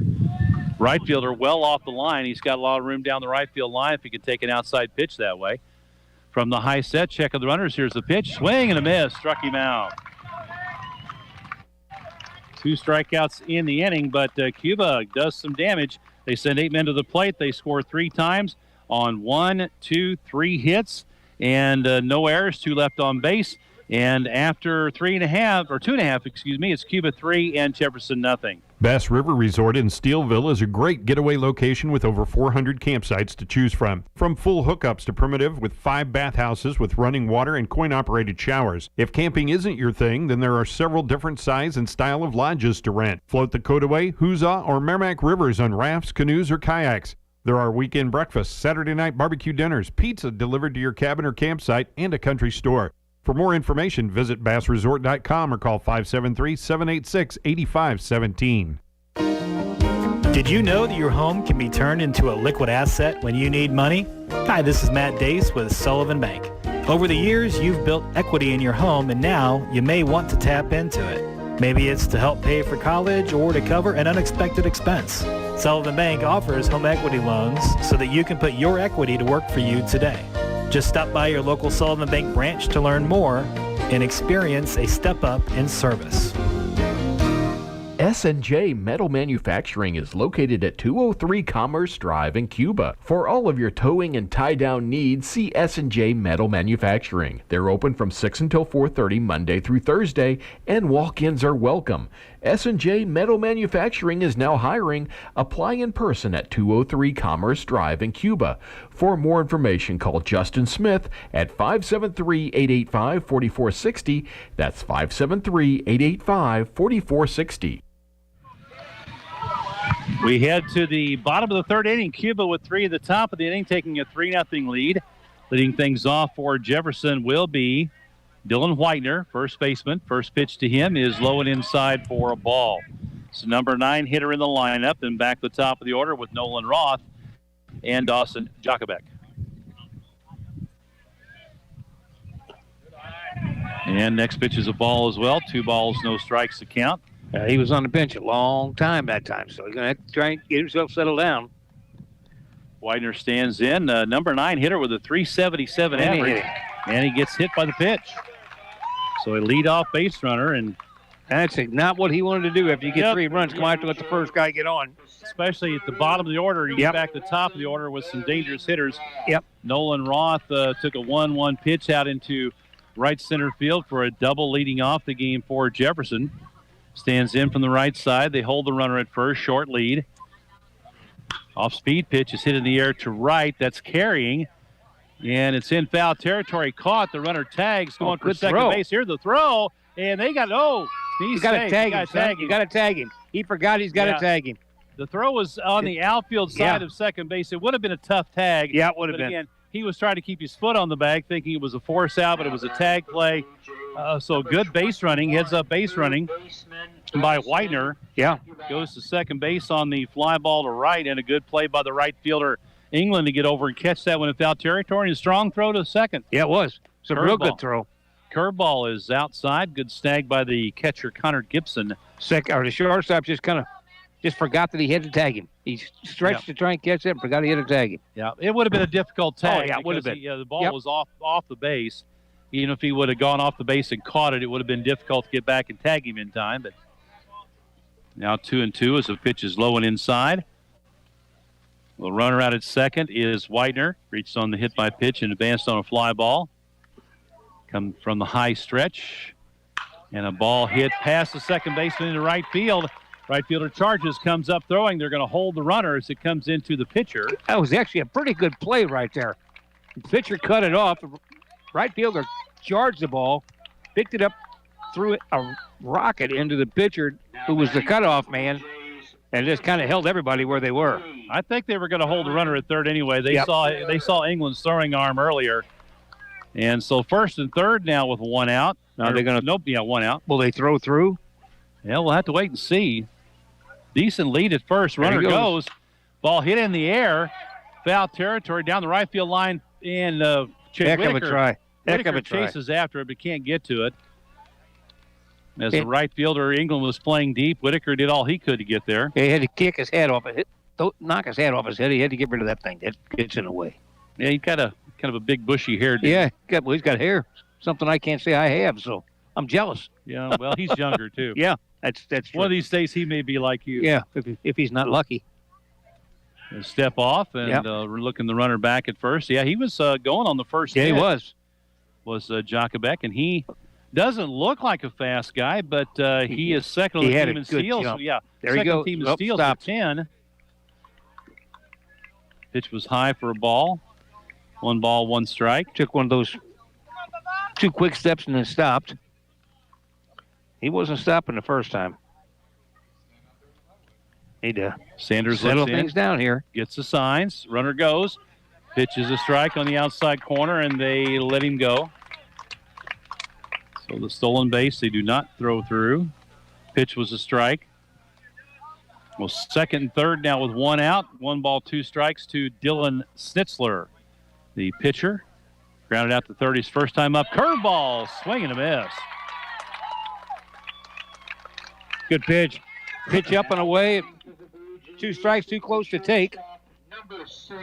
And it brings in the dangerous Colby Ott, the shortstop. Hit a pop up to the second baseman his first time up. Leads the team with a .492 average. 2 home runs, 21 RBI. He got 3 triples as well. Right-handed batter deep in the box. Curveball off the plate for ball 1 outside. That ball was outside. Yeah, no doubt about that one. Good call. One of those that you throw out there to hope to get the call. Right. Hope he swings at it. Yep. Here's the next. Another big curveball. That's a strike. That was a dangerous breaking ball there. That ball kind of stayed up a little bit. Yeah, it came in just above the belt. I don't think he was expecting back-to-back curveballs. Medium depth off the line. They play him. They bunch him to center. High fly ball to left. And left fielder gets turned around, finds it, and makes the catch. Nice play by Levi Gibson. He initially looked like he was burned, but got back there and made the catch. The wind blowing in, stopped that thing. No runs. There was 1 hit, no errors, 2 left on base at the end of 3. It is Cuba 3, Jefferson nothing. Mid-Missouri Mechanical does sewer and drain cleanings and camera inspections. With their hydrojetter, they're able to not only open the line from a clog or blockage, it also allows it to be cleaned and keeps damage to a minimum. Mid-Missouri Mechanical can clean lines all the way down to 1 inch with their electric hydrojetter. 24-hour service, licensed and insured, no job too big or too small. Mid-Missouri Mechanical would like to thank their customers for their continued support and business. Call 573-578-3760 or find them on Facebook at Midmo Mechanical. Cowling Garbo Concrete and Carpentry, LLC, is a union company located in St. Charles County. Cowling Garbo is a flat work company established in 2013, located in St. Peters with work done in St. Charles and St. Louis counties and the surrounding areas. Cowling Garbo is licensed and insured and is always seeking professional laborers, cement masons, and carpenters. If you're interested in joining the team of experienced professionals, call 636-734-3189. Give J&S Builders a call for your next home project. J&S Builders, serving the Cuba area with more than 20 years experience. General construction, bathroom renovation, siding, decks, kitchen cabinets, and flooring. No job is too small. Josh can build your dream home or simply install your doors. He does it all. J&S Builders, 573-205-4875. That's 573-205-4875. Email jsconstruct36@gmail and like them on Facebook at JS Construction. As we go to the top of the 4th inning at Paul Bryan Field in Cuba, this is a Class 3 state sectional. Cuba Wildcats and the Jefferson Blue Jays. Cuba with 3 runs in the top of the 3rd inning, leading at 3-0. And they'll be coming to the plate with the 6, 7, and 8 hitters. Silas Cape will lead things off. Cy Cape ground out to second, his first time up to end the 2nd inning. Cuba sent 8 men to the plate last inning, left a couple in scoring position, but plated 3 on the 3-run double by Connor Gibson to take the lead. Again, the winner here goes on to the quarterfinals on Thursday. They'll play the winner of a sectional between Portageville and Kelly. And that one went off the bat. Keep your head down, Cy. He leaned out of the way of that one. It was self-defense, and it hit the bats. That's a tough strike. Yeah. Talk about up and in. Here's the next. That's low and outside, so he's gone extreme quadrants. High and tight and low and away. See where this one comes. Working from the windup. first base side of the rubber. Here's the pitch from Dylan Schnitzler. It's low and outside again for ball 2. After side cape, it's Brock Hendricks, who got the first hit of the game, leading off last inning for Cuba, started that rally. Here's the windup and the pitch. Ball hit in the air, foul out of play down the right field line. Center fielder is Nolan Roth, and he's playing over toward left center. And they give him a lot of left field line. They're bunching him toward left center, this right-handed batter. Right fielder off the line as well. Little chopper off the end of the bat at the first base line. First baseman gets to it, and he's got to give him a lane. But he was right there in fair territory fielding the ball. Yeah. Everything's cool. Everything's fine. That's the way it's supposed to be. So he was actually inside the baseline at that point. So ground ball to first unassisted, huh? For the first out, Brock Hendricks stands in. Third baseman, sophomore, wears number 7. Base hit and scored his first time up last inning. First pitch to him is hit in the air and foul back out of play. Mike's keeping an eye on the card. I can't see it, which is probably a good thing. Yeah, if it gets hit, you don't want to know. I know. Well, not right now. I say if it knocks the rust off of it, it'll just sit back there. Be a frame and 4 wheels. Yeah. Pitch high and inside for a ball. Count evens up at 1-1. So call somebody with a big metal vacuum to pick it up. A magnet. Yeah. 1 ball, 1 strike. Blamed to hit the other way at second base. Swing and a miss. Took a little something off of that delivery. 1 ball, 2 strikes. Levi Jones on deck. Boyer in left, Roth in center, Richardson in right in the outfield for Jefferson. Schnitzler gets a sign from Schnitzler. Pitch is low and outside for ball 2. Sounds like an attorney firm, doesn't it? Yeah. Schnitzler. Dylan pitching and Will catching. 2 balls, 2 strikes. Third baseman off the line, and that one hits him in the backside. He did a dance trying to get out of the way. Yeah, he did. That was so far inside. He didn't have a choice. He couldn't miss him. Number 5, Levi Jones. So Hendricks has been on base both times with a single and a hit by pitch. Levi Jones stands in. He tried to bunt his first time up, went up striking out. A called third strike. Working from the high set. Here's the pitch. Ooh. Must have been just a little bit low, I guess. That's the only thing I can figure. It was close. It was around the plate. Yeah, it was over. It had plenty of plate. Must have been just a little bit low. Yep. No 1 ball, no strikes. Shallow in the outfield again. They're playing him to pull. He's a long way from the plate, isn't he? Way off the plate. Off the end of the bat toward the second baseman. Slow roller. They get the lead runner at first and no chance, or lead runner at second, no chance at first. So Jones with the fielder's choice. Hendricks is out 4-6, going down to second. Number 3. Cam England will stand in. He fell behind in the count and worked a walk. Nice at bat. His first time up, number 9 hitter in the order. Threw a lot of pitches to him. And a 7th pitch, yeah. Runner goes. Throw down is not in time. Good slide. He slid to the infield side of the bag. Yeah, it looks like the second baseman didn't come up with the ball. It kind of kicked off and went to. It short hopped the base, and as he tried to block it to keep him going in the outfield, he couldn't get the handle on it in the glove. So a steal by Levi Jones. And the pitch was a ball, so it's 1-0 to Cam in England. I think his older sister plays softball at East Central. Oh, really? Swing and a miss on the next delivery, 1-1. Needs to dial it up a little bit on a fastball. Yeah, he was well behind that one. Wants to keep the inning alive, get back to the top of the order. A lot of room between first and second. Open stance from the right side. Now steps into it. That pitch is off the plate outside. You know, I will say this for the home plate umpire. He is looking at every pitch. I mean, he is getting a good look at it. Looking at him strong. Second baseman, shortstop, both playing up the middle, keeping the runner close. Curveball in on his hands. Foul back to the screen, 2-2. First baseman, Whitener, off the bag, about 4 steps or so behind the bag. Third baseman is Jacobek, and he's even with the bag off the line about 4 steps. Second baseman now retreats over to his normal position. Here's the pitch. Lays off. Yeah. One up in the zone. Works to count full 3-2. He did this his last time up. Yeah, he was a good. good pitch right there. It was up in his eyes, and he did a good job of laying off of it. He started and stopped. Yep, flinched just a bit and held up. Here's a 3-2 pitch. Oh, he did. Strike three called inside corner. That was a tailing fastball and caught him looking. In the inning for Cuba, no runs, no hits. There were no errors and one left on base after 3.5.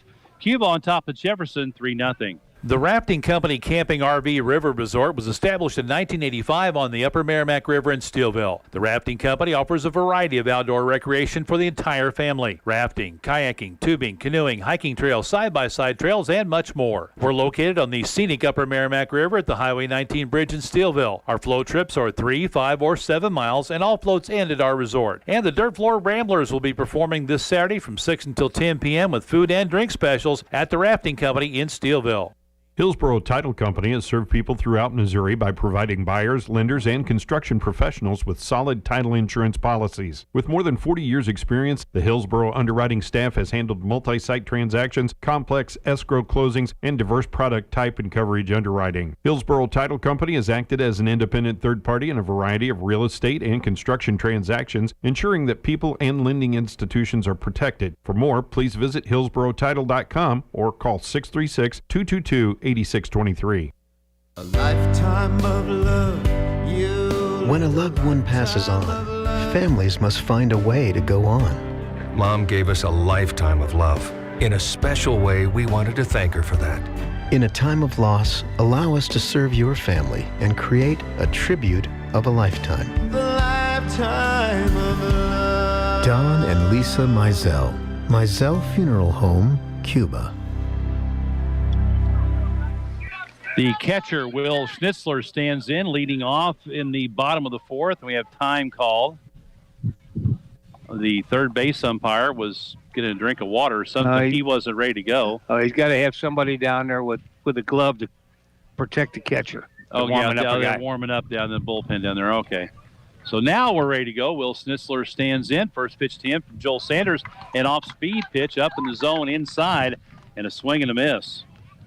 I would say they may be having a pitching change with 72 pitches already.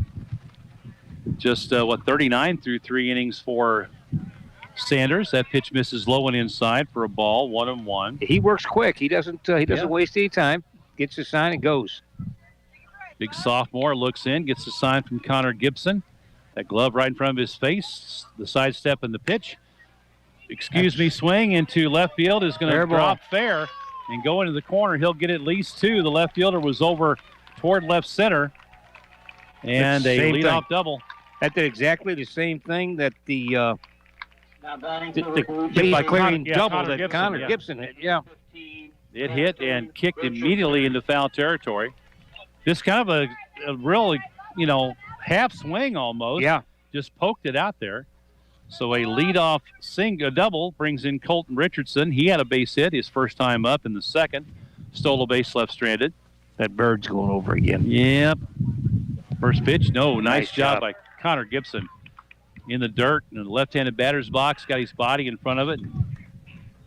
Kept it from getting past him. I'll tell you what, we've seen some good baseball this year, but we have seen some really good catchers. Yeah, we have. And we have time as the ball gets away down the bullpen area. Bullpen area inside the fence down the third base line. 1 ball, no strikes. Here's the pitch. Curve ball stays high. 2 balls, no strikes with Jack Huter on deck. Sanders has given up a hit in every inning so far, but had been able to pitch out of it. Yep. Had a leadoff double in the first. He was at third and left him stranded. Had a 1-out single on the stolen base. Runner at second, left him stranded. Had 2 on last inning and got out of it. There's one inside. Gets away. As it almost hit the batter. I think he crossed up his catcher that time. Yeah, I think he did too. And the count goes 3-0, and the runner goes to third on the wild pitch. So Jefferson with another threat. Runner to third, nobody out. 3-0 count on the batter. Fastball in for a strike. Now Sanders, a big young man, but doesn't throw particularly hard. No, he does a good job moving the ball around. Yep. Inside, out, up, down. 3-1. Richardson, nice curveball. Wow. He gave up on that Richardson gave up on that pitch early. Yeah, about time it came out of his hand, I think he gave up on it. He's liable to see that same pitch again right now. They give him a lot of the left field line, straight away in center. Yeah, there it was, and a ball hit up the middle as a base hit and drives in a run. Jefferson on the board. I think he was expecting it, and he got it and hit it up the middle for a base hit. Yeah, that was... He was missed with the fastball. He got the breaking ball. We got manager coming out there, or coach, actually. Yeah, assistant coach. Second baseman, number 9, Jack Huter. So Jack Huter will stand in. This is just going to be a pitcher-catcher conference. Yep. The infielders. He may be tipping pitches or something, or something the coach saw he didn't like. And standing in will be Jack Huter, left-handed batter, struck out swinging his first time up. Here goes the umpire. Says, "Okay, boys, we've had enough." That's long enough. He's and he walks out fairly slow. He's going to give him time. 3-1 ball game now as Jefferson has dented the scoreboard in the bottom of the fourth, and they have a runner at first with nobody out. So the home plate umpire breaks up the confab. Coach heads back to the dugout. Connor Gibson behind the plate. Says, if you guys are having coffee and didn't invite me, get off the field. Left-handed batter Huter right up on top of the plate, middle of the box, actually up in the box a bit. From the high set, goes bunt, and bunts it foul at the third baseline. Good play. Yeah, good. Pretty good form, but kind of pushed it that way a little bit. Third baseman was back somewhat. So no balls, one strike, trying to get that runner in scoring position with just one out. 3-1 lead for the Wildcats as Jefferson bats in the bottom of the fourth. Runner goes. Here's a pitch. Foul backing out of play. Heads up. That's going back. Oop, that went off the side of a truck. That wasn't yours. Yeah, it's the other direction. Yeah. So no balls and 2 strikes. Getting a little light sprinkle again here at the ballpark. Look over at first, and he's back in time. I like when pitchers do that when they're going out to the lead. Yep. Now, he didn't throw over, but he got him back to the bag. Check of the runner. There he goes. Here's the pitch. It's high. Throw down is not in time. He goes in standing up. The ball gets away, but the center fielder backing up the play. Sycape was back there he was supposed to be. So 1 ball, 2 strikes as the pitch was high and out of the zone. A runner at second. Got him down there anyway. And he took that base off the pitcher. Yeah. Here's a check and a pitch. Line drive in the center field is going to get down for a hit, and the center fielder cuts it off, but the runner is going to score as the ball comes in. A double, a single, and a single. Hit pretty hard as well. Yep. Got a new ball game here. 3-2, runner at first, nobody out. So the middle to the bottom of the order, getting it done in the fourth. Like we said, though, that wasn't going to end up 3-0. We knew that. Ethan Boyer stands in, left fielder. Maybe we didn't know it, but we figured it wouldn't. Well, it was an educated guess. Yeah. Right-handed batter shows bunt, and he offers and misses. Maybe a foul tip caught by the catcher. Boyer grounded out 4-3. His first time up. Again, playing small ball, trying to get that runner in scoring position. Still nobody out in the inning. 3 hits in a row. There goes the runner. Pitch outside low. Throw down is not in time. Ball gets past the infielder, but again, backing up the play with Sycape. So Jefferson going wild on the base paths. Well, they're stealing the bases off of the pitcher. He just takes him a long time. He's a big, tall, lanky guy, and takes him a long time to get the ball home. So now again, a runner at second base with nobody out. Bunt to third, picked up, and safe. Yeah, he was safe. Beat it out at first. He'd been better off on that play if he'd just let it go. I don't know if it would have got foul or not, but he had no chance to throw. So a bunt single. Number 5. 4 hits in a row. Whitener. Runners at first and third, nobody out. And the number 9 hitter, Dalen Whitener. Tying runs to third. He was hit by a pitch. His last time up was left stranded at third as the moisture picks up a little bit. There goes the runner. Off the end of the bat, up the first baseline is going to go foul as Whitaker grabs it. So foul ball. Everybody's got to go back. Yeah, why didn't I bring a tarp?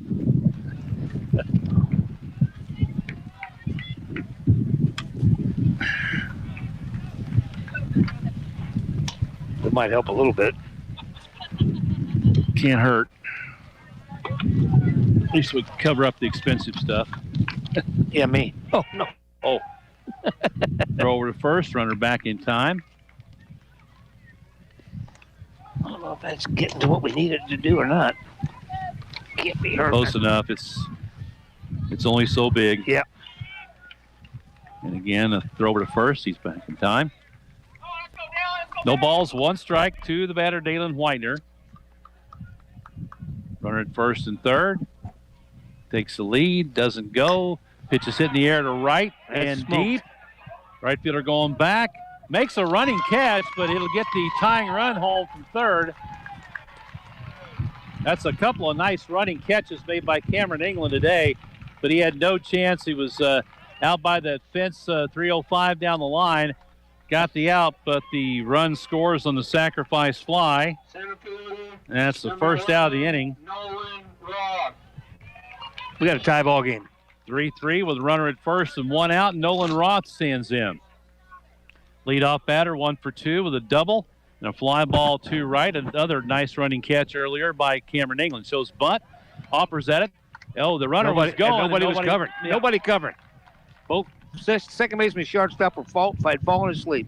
He was trying the bunt. Yeah. The runner had taken off and was about halfway between first and second. He missed the bunt attempt and nobody went to cover, so he said, okay, I'll just go on down to second base. So Boyer gets a steal. 3 stolen bases in the inning.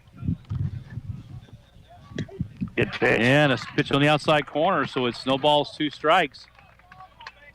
Lead run out at second base with 1 out. Bottom of the 4th. Jefferson and Cuba right now tied 3-3. Sanders from the high set. And that pitch up and out of the zone. Ball 1. On deck is Dawson Jakubek. 1 for 2 on the day. Sanders is sophomore. From the high set, looks to the plate. Ooh, hits him. That one hurt. Right in that front right arm. Ribs. That one, I don't know if it got the ribs or or the arm. I thought he got the ribs. Yeah, you're not going to see. He's not going to show it hurts. I guarantee you that. So Sanders, and it's already been a visit this inning. Yep. That's his second hit by pitch. So runners out first and second with the 1 out, and Dawson Jakubek. 1 for 2, a strikeout and a base hit. Pops 1 foul and out of play off to the right. That went all the way to the road.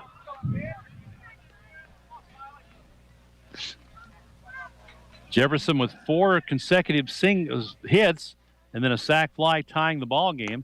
Another pitch is high. 1 ball, 1 strike, 1 out, 2 on. Jefferson's battle back to tie it in the bottom of the 4th. Not holding the runner at first. Third baseman even with the bag off the line. Second shortstop trying to keep him close at second base. That was a little bit late on that swing. Fouls out of play off to the right. That's the only 1 out, too. So 1 ball and 2 strikes. Boy, I know Cuba would love to see one hit right to the third baseman on about 1 hop. Yeah, right on the bag. Here's the pitch. Curve ball. Drops a little bit low. Good job by Connor Gibson to smother that pitch. A lot of pitches this happening, too. Yep. He's been doing really well. Yeah, 39 through 3. Yeah. But he's added a lot to that in this inning. Here's the next pitch. Runner goes. Ball is in the air into right field. England now drifting over toward the line. Has it. Nobody covering first. The runner from second had gone trying to steal. Yeah. And he did a good job of getting back pulled up in that win. So 2 outs in the inning on a fly ball to right. He's seeing a lot of action. Yeah, he is. That'll bring in the pitcher, Dylan Schnitzler, trying to help his own cause. 0 for 2 on the day with a ground out to third and a strikeout. Sanders trying to get out of the inning. Got a pop-up. Foul territory, first base side. Whitaker comes in, makes the basket catch. for out number 3. In the inning for the Jefferson Blue Jays, they scored 3 runs on 4 hits. There were no errors, 2 left on base. We have played 4. We're tied at 3. Every day at Express Employment Professionals in Rolla, they help people in the community find work and help businesses in the area find qualified employees. There's a wide variety of jobs available, including full and part-time. At Express Employment Professionals, there is never a fee or a charge for a job seeker to help find work. Feel free to call Express Employee Professionals at 573-364-5010 and get started on your new career, or stop by the office at 1034 Kings Highway in Rolla. Monica Hutchison is a licensed professional counselor serving the areas of Cuba and Steelville. Monica is a practicing therapist who has been providing individual counseling services to youth and teens in this area for almost 15 years. Monica works with kids and adolescents dealing with trauma, depression, anxiety, grief, and various other life struggles. To schedule an appointment, call Hutchison Counseling at 573-201-6758. That's 573-201-6758 to schedule an appointment. Lewis Diesel Performance in Cuba is a full-service diesel shop specializing in Ford Power Stroke, Cummins, and Duramax trucks. At Lewis Diesel Performance, they can do anything from general maintenance to full builds and performance. They have a brand new diesel performance and repair shop now completely family-owned, and they're ready to serve you to get your truck performance ready. Bring in your personal or company fleet trucks today. Lewis Diesel Performance, located at 5000 Highway P in Cuba. The number is 636-232-4624, and you can find them on Facebook. Dylan Schnitzler back out on the mound for the Jefferson Blue Jays. 72 pitches through 4 innings. And Cuba here in the top of the 5th will have the leadoff batter, Austin Stokes, the shortstop. Then Connor Gibson and Levi Gibson. They had a guy warming up over there, so we don't know if that's going to mean anything or not. But well, he's warm if he gets into trouble this inning, I guess. Yeah. He's 72 pitches. You would hope he'd be able to get through. He's a senior, so he can throw 105. Right. Working from the middle of the pitching rubber. First pitch bounces in for ball 1, goes back to the screen. It'll be Stokes, Gibson, and Gibson. Stokes, the fly ball to center, his first time up, hit by a pitch, scored on the double by Gibson, back in the 3rd. Schnitzler with a windup. Here's the 1-0 pitch. It's on the outside corner for a strike. Jacobek, Ott, Huter, and Whitener on the infield for Jefferson. Jacobek off the line, even with the bag. Pitch high and outside for ball 2. First baseman Widener off the bag, behind the bag, and well off the line. Shortstop plays up the middle a bit. Second baseman out by the edge of the infield dirt. Curveball, swing and miss. Took a little something off of that pitch, maybe a changeup. Yeah. Had him out in front, and it's 2-2. Had a big hole between third and short. It looked like that's where he was trying to go with it. And a lot of room up the middle, too. Second baseman playing over toward first a bit. 2-2 pitch coming home from Dylan Schnitzler. Popped it up, got in on his hands a bit, popped it fouling out of play. I was going after the police car. Uh-oh. Look out. That'll get you in trouble. Yeah. Yeah. He has to live here. Yeah. All we got to do is get out of town. Quickly. Yeah. Another 2-2 pitch on the way. Another curveball chopped toward short. Shortstop charges, throws on the run. Nice play. Wow, what a great pickup by the first baseman. Colby Ott charging. Grabbed it through all in one motion on the run. And a good pick over at first on the one hopper. Gets the speedy Austin Stokes. 6-3 to start the inning. Yeah, he's not shy about getting down the line. Just a great play by the first baseman, picking up the short hop. And that'll bring in Connor Gibson. He of the 3-run double in the 3rd. Put the Wildcats on the board. First pitch to him is a curveball that catches the inside corner at the knees for a strike. He wasn't getting that curveball working earlier. That may have been him working over there. We don't know, but he's got it working now. Here's the 0-1 delivery. Another curveball. That one stays up in the zone, and a swing and a miss. Yeah, he couldn't lay off of it. Yep.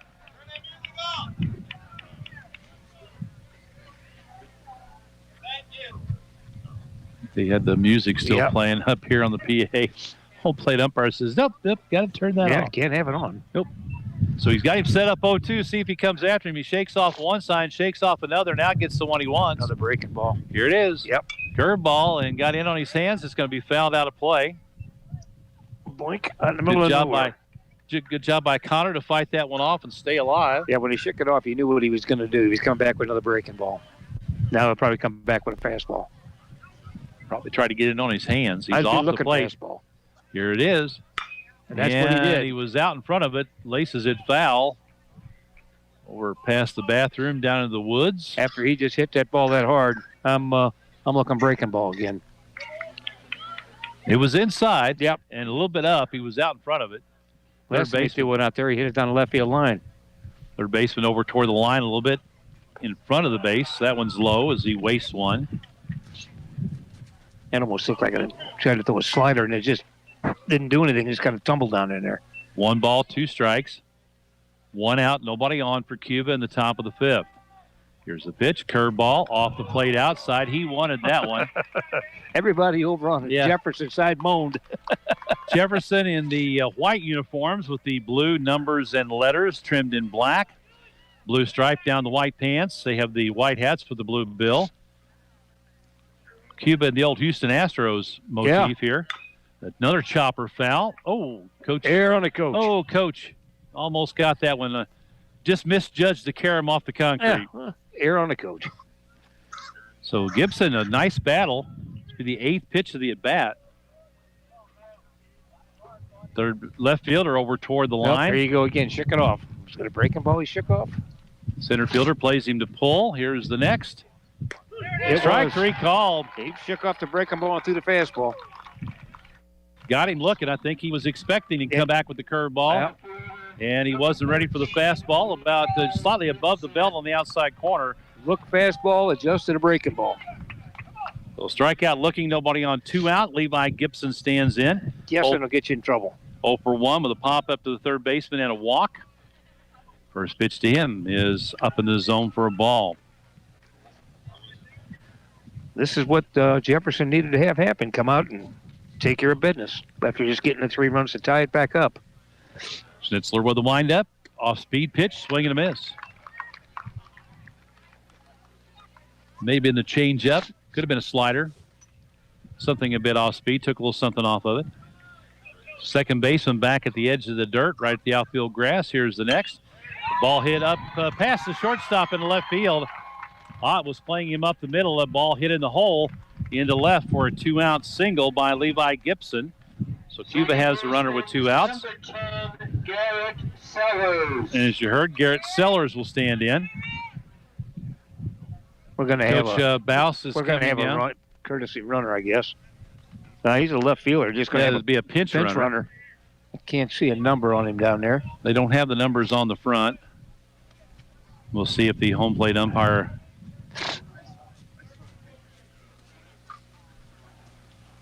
.11, I think, is what he said. Be number 11, Nathan Fay. Maybe a 5'7" sophomore, if that's who it is. He's a pinch runner for Levi Gibson. Schnitzler from the high set. Look at the runner. Short lead. Not going. Pitches line into right field for a base hit. Right fielder gets to it, cuts it off. Runner will have to stop at second. So back-to-back hits with 2 outs for the Wildcats. You know, we've seen a lot of baseballs hit the right field today. Don't know for sure if that's intentional. Yeah. Or if they're just behind the pitch a little bit. I don't know. But, however, it's going that way, and we have a coach coming out for Jefferson. Number 11, Nathan Fye. It was Nathan Fye. Okay. Running for Gibson down at second base. On at first is going to be Garrett Sellers. Yeah, Mr. Whitaker needs to get something going here. He's played the dynamite first base, but he needs to make something happen on the bat. Struck out twice today. Whitaker comes in with a .227 average. He struck out 22 times on the season, walked 8 compared to 15 hits, 10 of which are singles, 4 doubles. He does have a home run, but good luck doing that today. Yeah. And 11 RBI. He's got a big one out at second base right now. They do not hold the runner at first. Playing behind him and off the line. The shortstop and second baseman going to try and keep the runner close to second as that is the lead run. Here's the first pitch. Oh, look at high that. in the air to left, but not Knocked very down. deep. Holy The wind cow. really knocked it down. It did, didn't it? He hit it hard. Yep. Right at him. He didn't even make a step, I don't think. So in the inning for Cuba, no runs, no 2 hits, no errors, 2 left on base. After 4.5, we're tied 3-3. Hey, this is Scott at Jim's Motors Trailers in Cuba, Missouri. I want to take time to congratulate the Cuba Wildcats baseball team on their district championship this year. Good luck in tonight's game and the rest of the way in the state tournament. Now, if you're looking for trailers, come and see us. We have a large selection of horse trailers, cattle trailers, utility trailers, dump trailers, flatbeds. We usually have them all in stock. 800-897-9840. Jim's Motors in Cuba. Thanks. Today's Cuba Wildcat baseball game brought to you in part by Kula Yoga and Fitness Studio in Cuba, offering yoga classes for all levels. Carrie and Jason Meadows want to bring unity to the community and promote a healthy lifestyle through yoga. The mission at Kula Yoga is to create a welcome environment to explore yoga at any level. Kula Yoga's space is expanded, so they now have more room. Come check it out at 318 North Franklin in Cuba. Kula is a community of the heart. On Facebook at Kula Yoga Cuba. Wildcat Pizza in Cuba is open 7 days a week, and besides great pizza, they serve pasta, wings, salads, and ice cream. And you have to try the tater kegs and fried mushrooms. They also have gluten-free pizza, open from 10:30 until 9. Wildcat Pizza is locally owned and operated, and they're located at 502 East Washington in Cuba.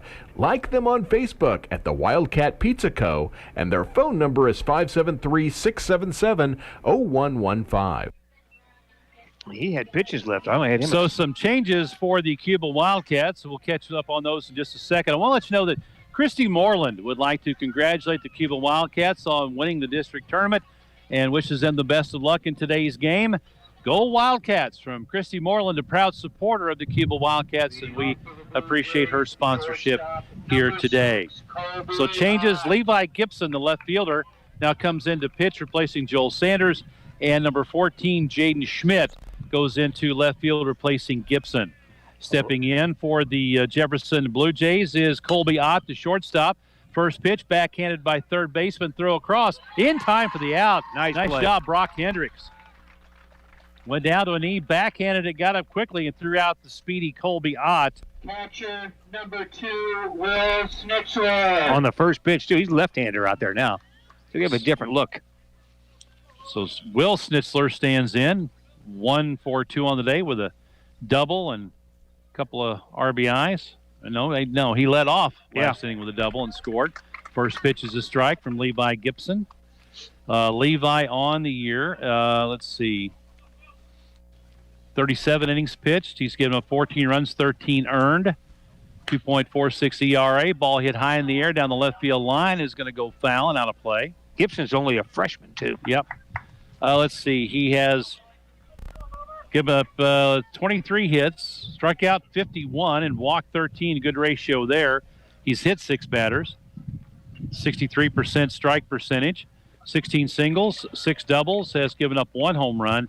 I mentioned that 2.46 ERA. He's 4-2 on the season.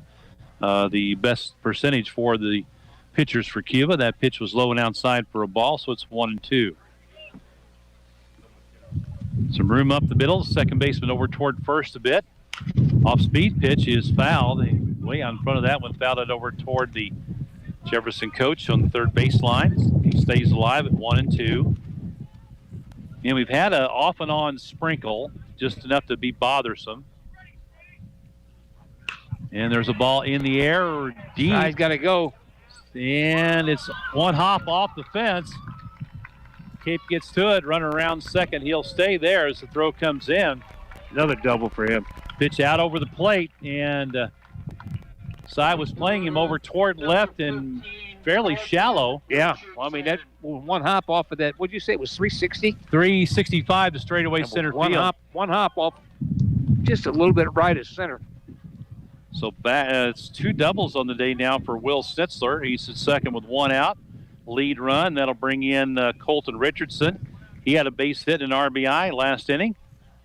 Got Jefferson on the board. And the pitch is high and outside from Levi Gibson as Richardson gets ahead in the count.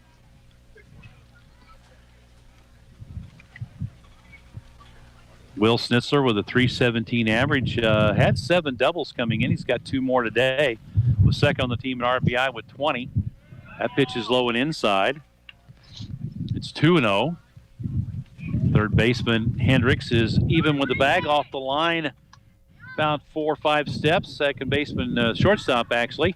Stokes trying to keep the runner close, and time is called. The second baseman Sellers is staying in his spot over in the hole toward first. Whitaker off the line behind the bag. Outfield plays this batter to pulls, keeps over toward left just a bit. There's a pitch at the knees on the outside corner for a strike. 2-1. On deck will be Jack Huter, the second baseman. He had a base hit and an RBI last inning.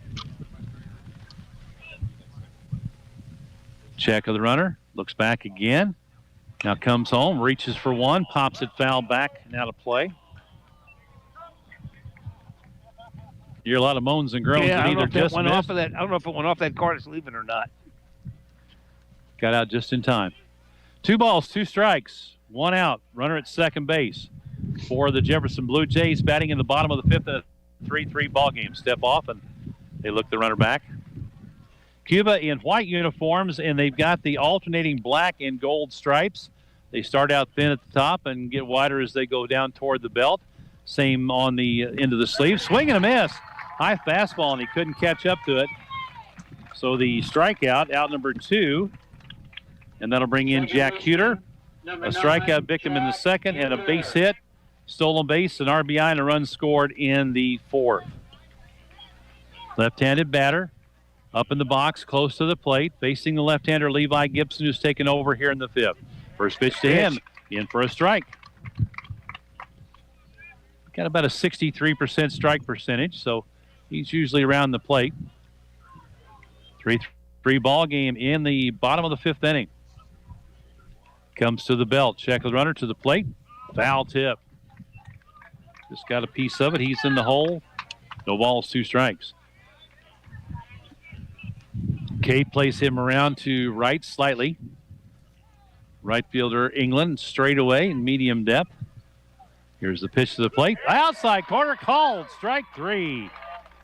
Good job by Levi Gibson to get out of it after the 1-out double. No runs, 1 hit, no errors, 1 left. We go to the 6th, and we're all tied 3-3. Hendricks Masonry would like to congratulate the Cuba Wildcat baseball team and coaches on being district champions in 2021. Hard work as a team has given you boys something to be proud of. For all of your masonry needs, be sure to give Noel a call at 573-259-3959, specializing in custom brick and stone. Quality workmanship at a reasonable price. Give Noel a chance to earn your brick and business. Let's go Wildcats from Hendricks Masonry in Cuba.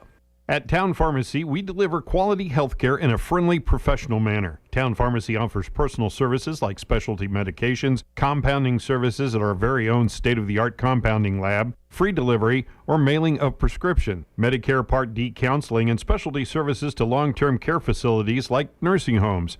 Pharmacists, technicians, and staff are local citizens of your community and are here to help you get the great hometown service you deserve. Congratulations, Wildcats from Town Pharmacy.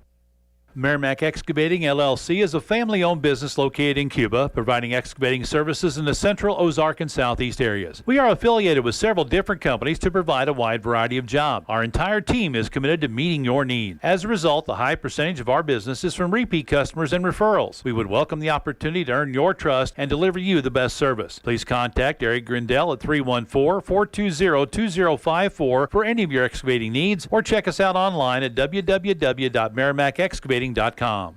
For the Jefferson Blue Jays, Dylan Whitener moves from first base to the pitching mound. And let's see, number 15 is Colton Richardson is now at first base. Now pitching for the Blue Jays, number 5, Dylan Whitener. And I don't know if, let's see, no, is that, can't see who's in right field. That's a double-digit number out there, isn't it? Yep.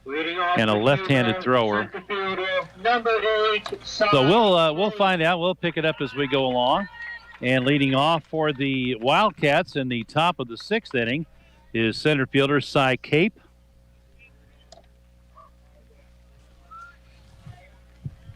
Mike, you got the pitch in line? Yeah, I do. Okay. You want to get it now? You want to get it when we get in here? Let's get after this pitch. Okay. So Widener, his first pitch of the day, swing and a miss on a high fastball. He wanted to hit that one out of the ballpark, didn't he? Forrest Sanders, 66 pitches, 4 innings pitched, 3 strikeouts, no walks, 7 hits, 3 runs, all 3 of them earned, and hit 2. Here's the next. That one's off the plate and high. Ball 1. 1 ball, 1 strike. Forrest Schnitzer, 91 pitches, 5 innings pitched, struck out 5, walked 2, allowed 4 hits, 3 runs, and all 3 of those were earned, and he hit 2. Ooh, took a little something off of that when the changeup, tailing away from the right-handed batter, and a swing and a miss as he was over the top. Cy's in the hole, 1 ball, 2 strikes. Cy is he's swing and a miss. Carved him up there. Yep. What did he do in the leading off in the 4-3, grounded out to second. He grounded out to first base unassisted. Yeah, 3 unassisted. That's what it was. I had a raindrop hit it. And couldn't read what it was. So he's 0 for 3 on the day now. Brings in Brock Hendricks. He's got a base hit and hit by a pitch. Ball hit high in the air. Right field. Right fielder over in right center as it's shallow. And the new right fielder makes the catch. A new 12. I think it's a 12. 12. That would be Ethan Boyer. Number 5, Levi Jones. So fly ball to right, 2 quick outs, and that'll bring in Levi Jones, a DH. A strikeout swinging and a fielder's choice, stolen base and left stranded. First pitch to him, fastball, it blows it by him. Swing and a miss. I think we have Schnitzler out in left field now. Yeah, it looks like number 3. Yeah. But everything's wet, so. Well, he's getting them just above their hands, and they can't catch up to it. He's not overpowering, but he's coming throwing strikes, which is what you want your relievers to do. Yeah, I think he throws a little bit harder than Schnitzler did. Yeah, well, I agree with that. But from the belt to the plate. Got a piece of that one, fouled it out of play. Stays alive. As the sprinkle picks up a bit. Yeah.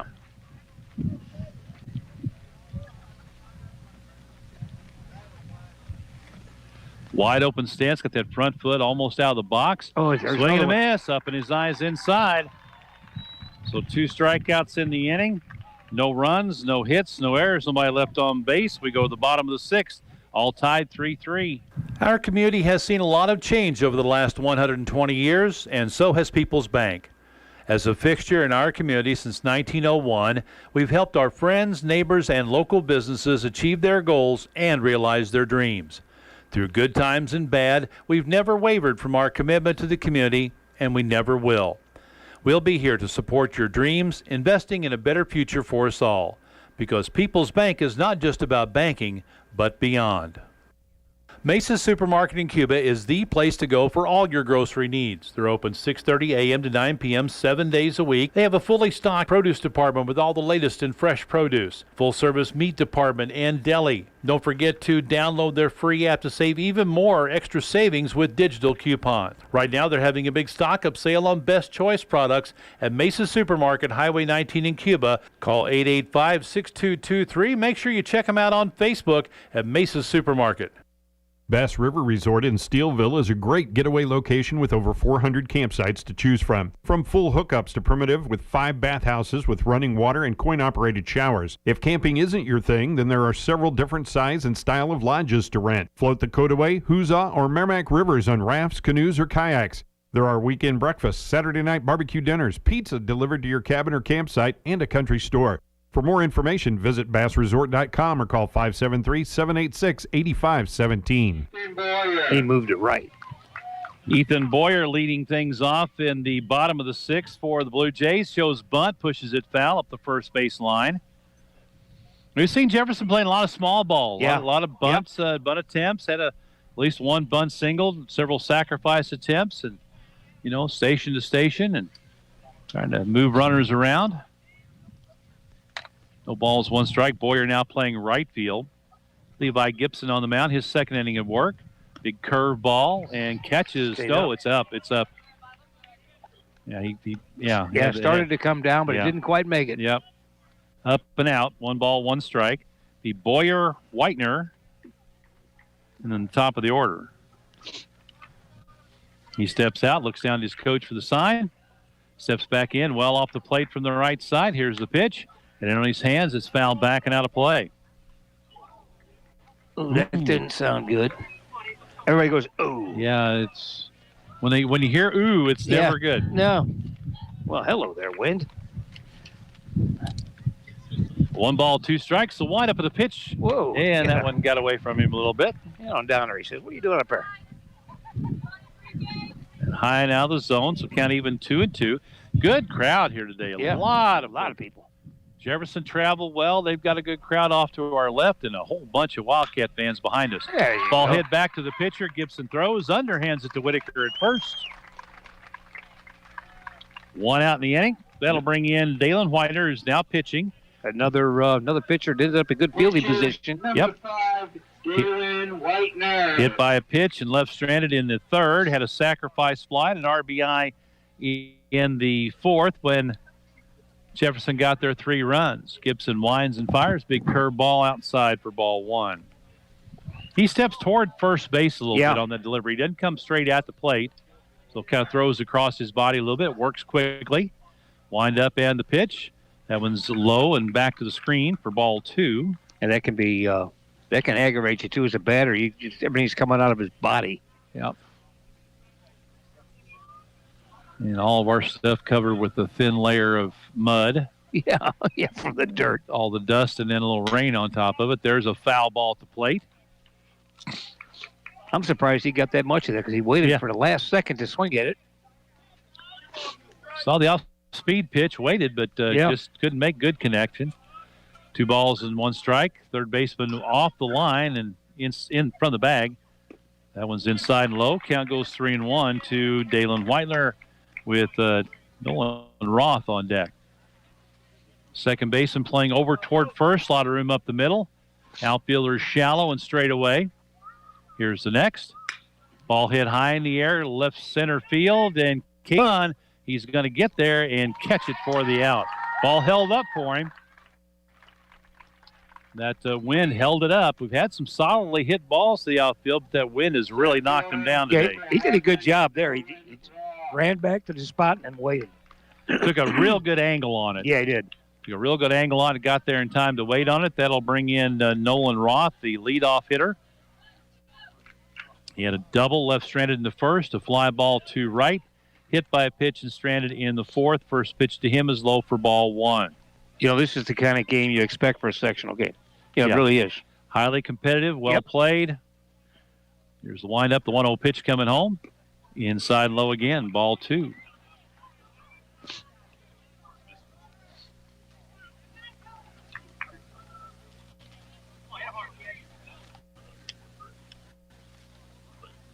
Roth, the right-handed batter, 2-0 pitch.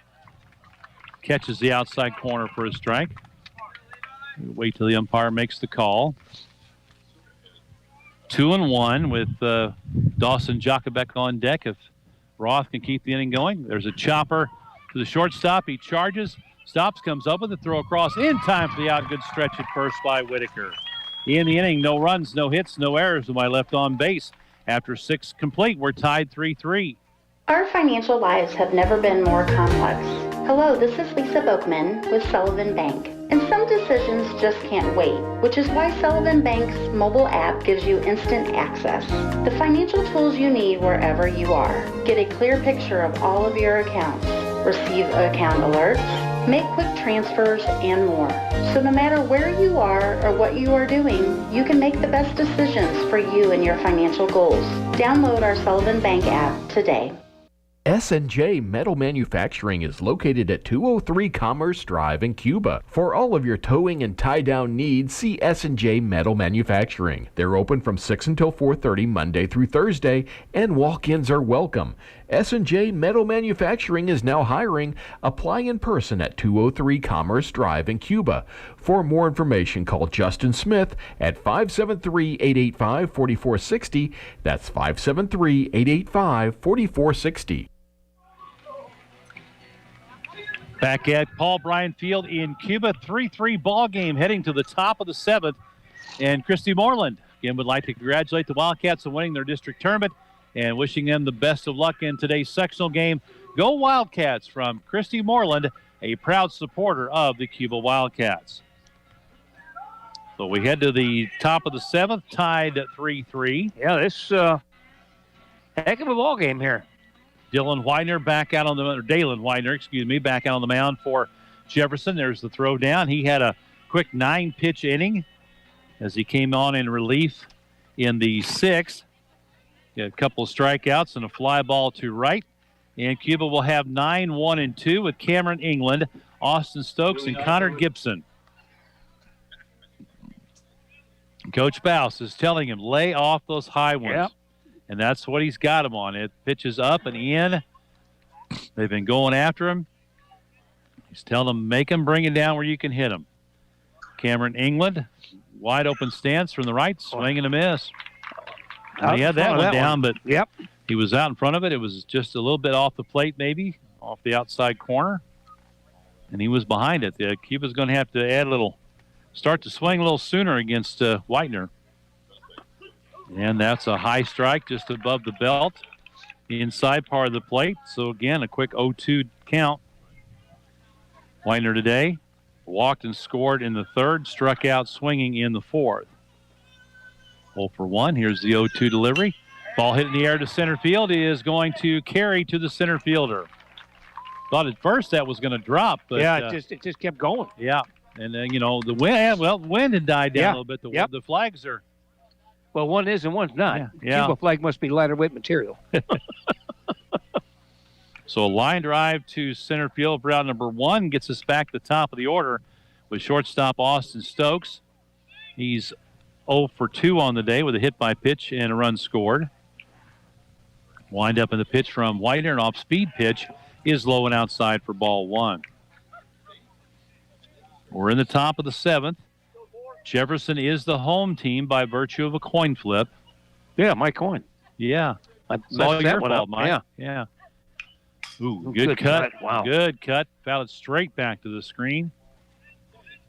Yeah, that's... Well, if Cuba doesn't win, I'm going to throw that coin away.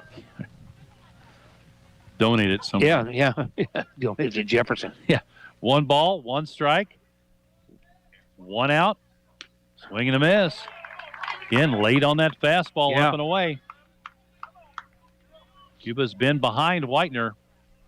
Yeah, Widener's got a little bit more giddy up than you think he does. Yeah. Works from that glove right in front of his face. The windup from the first base side of the rubber. The curveball, swing and a miss. Wow. Nasty breaking ball there. Yep. Had him set up. Yep. And got him swinging. Catcher number 12. 3 strikeouts in 5 batters. They'll bring in Connor Gibson, the catcher. He's the batting hero today for the Wildcats with that 3-run double in the 3rd. He had a fly ball to right in the 1st and a strikeout swinging in the 5th. He hits one high in the air and slams his bat down. Shortstop drifts out shallow left field. He has it for the out. So 1 pitch, 1 out there. In the inning for Cuba, no runs, no hits, no errors. Nobody left on base. We head to the bottom of the 7th, and Jefferson has a chance to win it.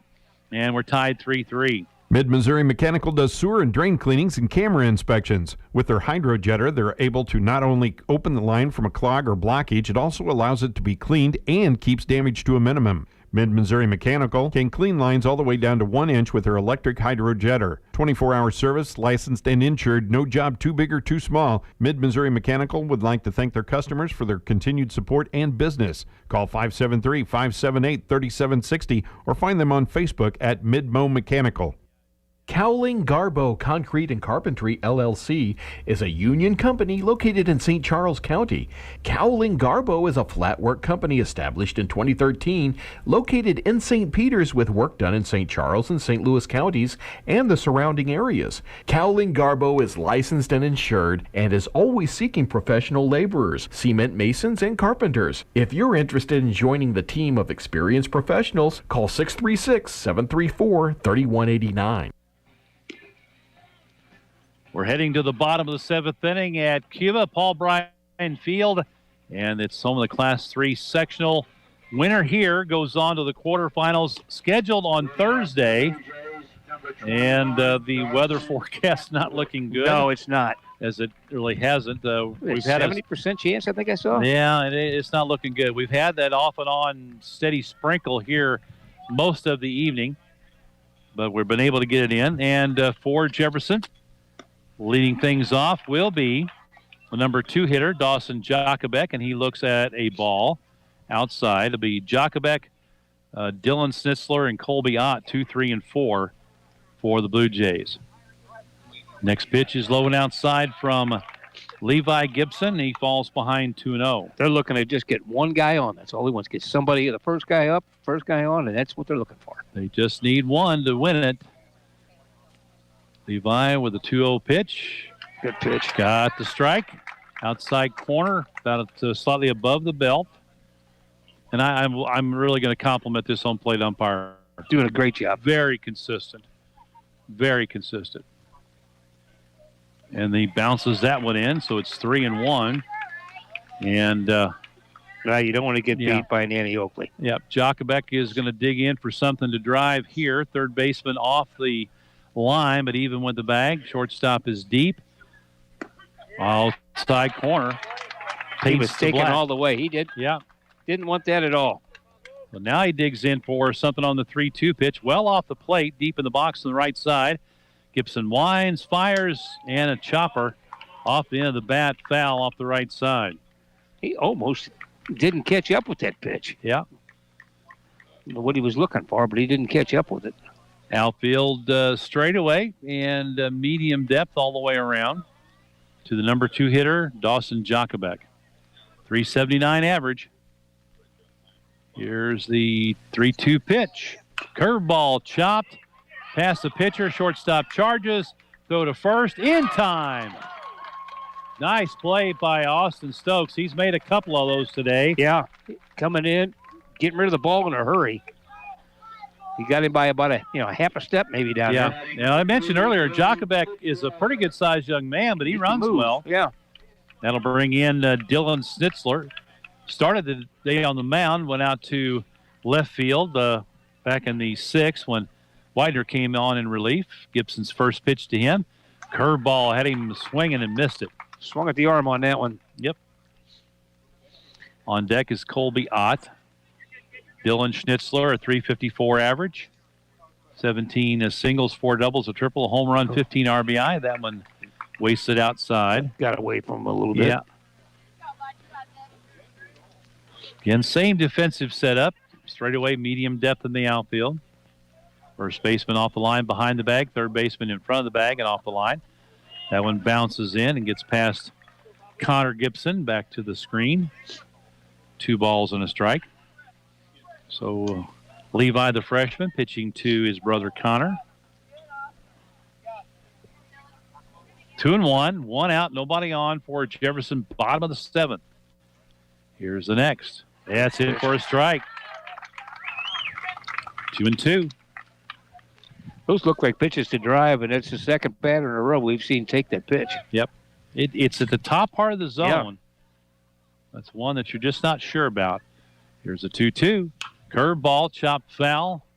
Third base line off the front of the Jefferson dugout off to the left. Cuba on the first base side. All their guys on the bench are right up leaning on the fence, and it looks like it's leaning out a little bit. Yeah, it does. They may want to back off a little bit. Yeah. That thing could go. If they're actually out of the dugout, past the dugout, then down the line a little bit. Here's another 2-2 pitch. Chopper to third. Grabbed there by Hendricks. Throw across in time for the out. Nice charity hop there. Came up for him real nice. Made a good, strong throw. Took his time. Over to Whitaker at first. 2 outs. Nobody on with Colby Ott. Ott, the cleanup hitter, 0 for 3 on the day with a pop out to the second baseman, fly ball to left, and a ground out to third. All 3 outfielders just took about 4 or 5 steps back. Yeah.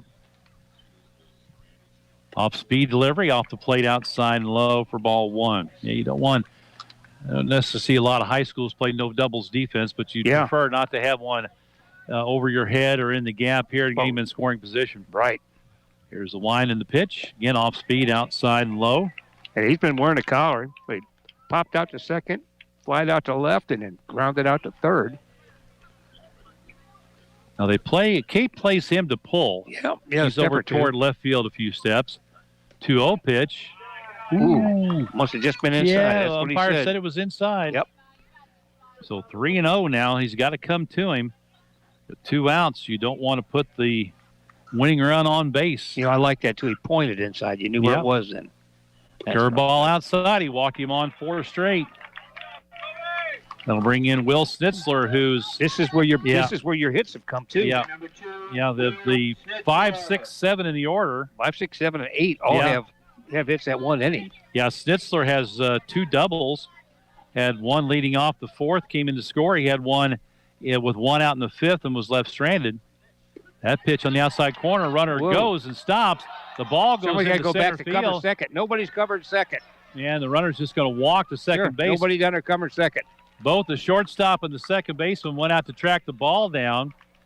He went back, and both the infielders were late getting there.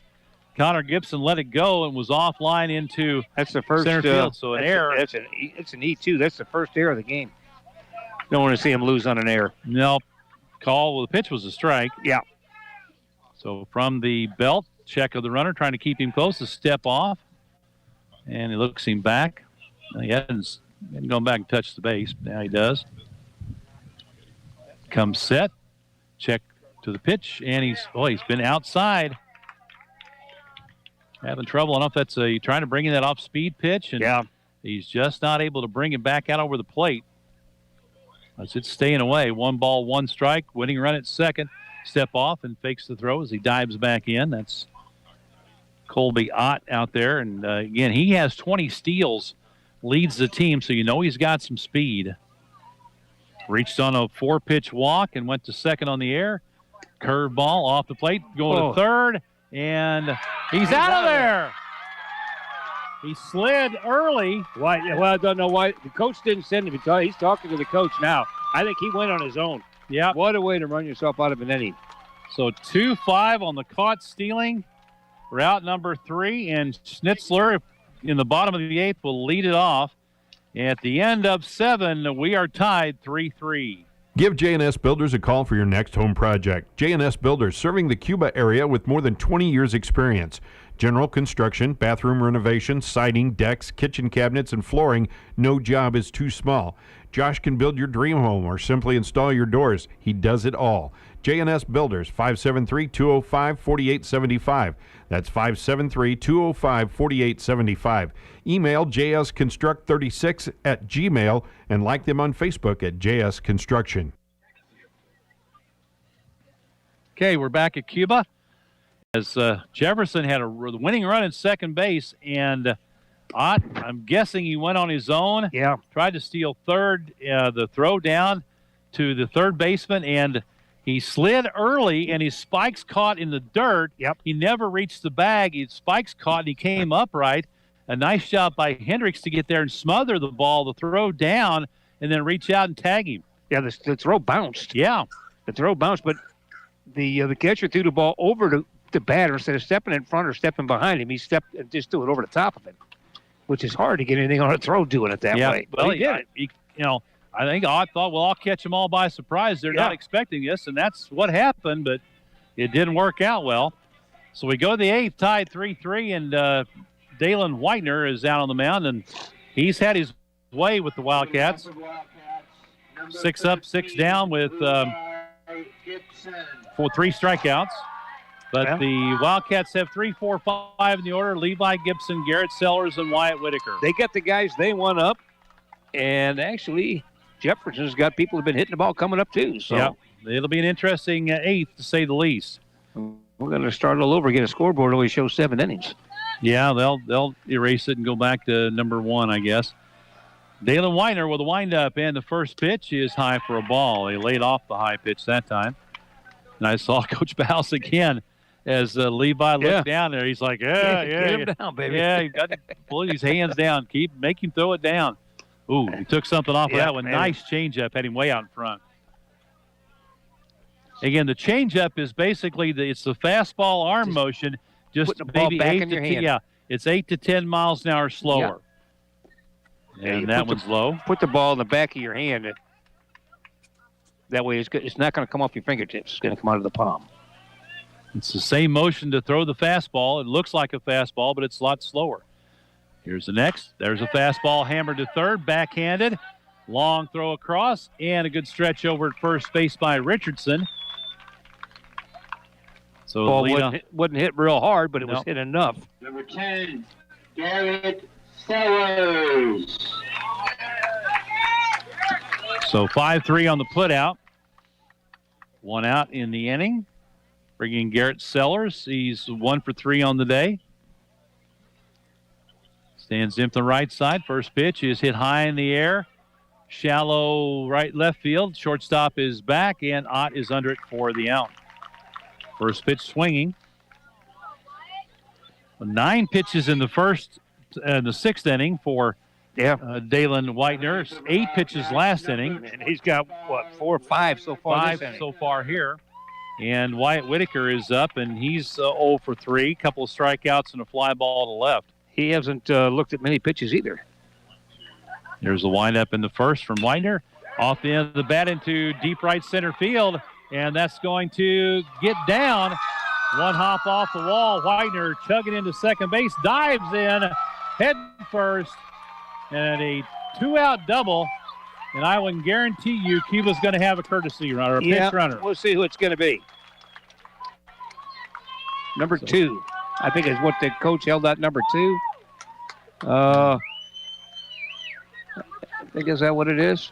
Number 2. That'll be number 2 is going to be Aiden Hutchison. The 5'4" freshman. Gets to come into the game, get a little speed. That ball was poked in the right center field. 1 hop and off the fence. Puts him in scoring position with only with 2 outs. It's 2 outs again. So, but Cy Cape is due. Yeah. Rounded out twice and is struck out. As the rain begins to pick up again. Yeah, but at least it's not blowing in here right now. Yeah, the wind is, to this point, has died. Yeah. So center fielder Cy Cape stands in. Cape can be a hero here. 0 for 3, ground out to second. Ground out to first, and a strikeout swinging. And here's the first pitch. Ooh, foul tip off the end of the bat. He didn't. If he stopped, he didn't stop much. That's a pretty nice little rain coming down now. I'll say that's the hardest it's rained. Yeah. Yeah, nice way to say something about wind, and here it comes. Yeah, you had to say something, Mike. You really just had to. Okay. No balls, 1 strike, 2 outs, runner at second. Curveball, swing and a miss. Couldn't hold off to it. Nope, way out in front. He's in the hole 0-2. He's going to see that same pitch again right now. I would not be a bit surprised. Yeah. Move up a little bit, Si.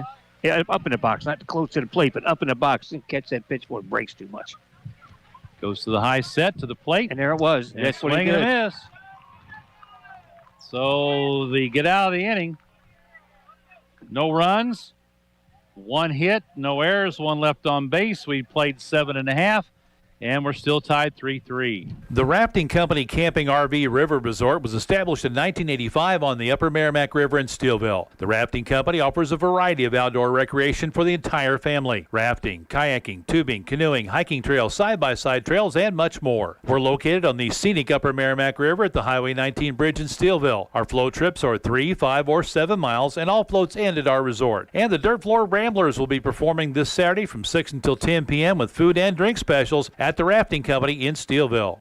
Hillsborough Title Company has served people throughout Missouri by providing buyers, lenders, and construction professionals with solid title insurance policies. With more than 40 years' experience, the Hillsborough underwriting staff has handled multi-site transactions, complex escrow closings, and diverse product type and coverage underwriting. Hillsborough Title Company has acted as an independent third party in a variety of real estate and construction transactions, ensuring that people and lending institutions are protected. For more, please visit hillsboroughtitle.com or call 636-222-8623. After him will be Colton Richardson. Richardson's got 2 singles and a strikeout. And then Jack Huter with a single and 2 strikeouts. Stetzer was up there when Colby Ott got thrown out at third, wasn't he? Yep. Wide open stance from the right side. Gibson's first pitch. Keeps trying to go to that breaking ball, that kind of trying to sweep in and catch the corner. The left-hander, trying to bring it across, which makes you KK. Yeah. For the Cardinals. Here's the ball hit to short, bobbled, and he's not going to be able to come up with it. Popped up and hit him right in the chest. He kept it in front of him. I'm going to have to give him a base hit on that. That ball was poked. You agree? Ooh. I was trying to be nice. Yeah, I know. It's a district game. It should be an error. I agree with that. Yeah, but I hate to do it, but that's E6. Yeah, because he bobbled it 2 or 3 times. If he'd have picked it up cleanly, he reached it up to pick it up, and he just reached out. He looked up, and he couldn't find the ball. Yeah, if he'd have picked it up cleanly, I think he could have. He had a chance to get him. So an E6 leads off the inning. Big curveball high and outside.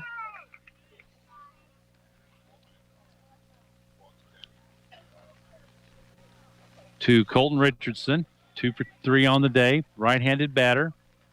Levi Gibson in his 4th inning of work. Throw to first. Runner dives back in safely.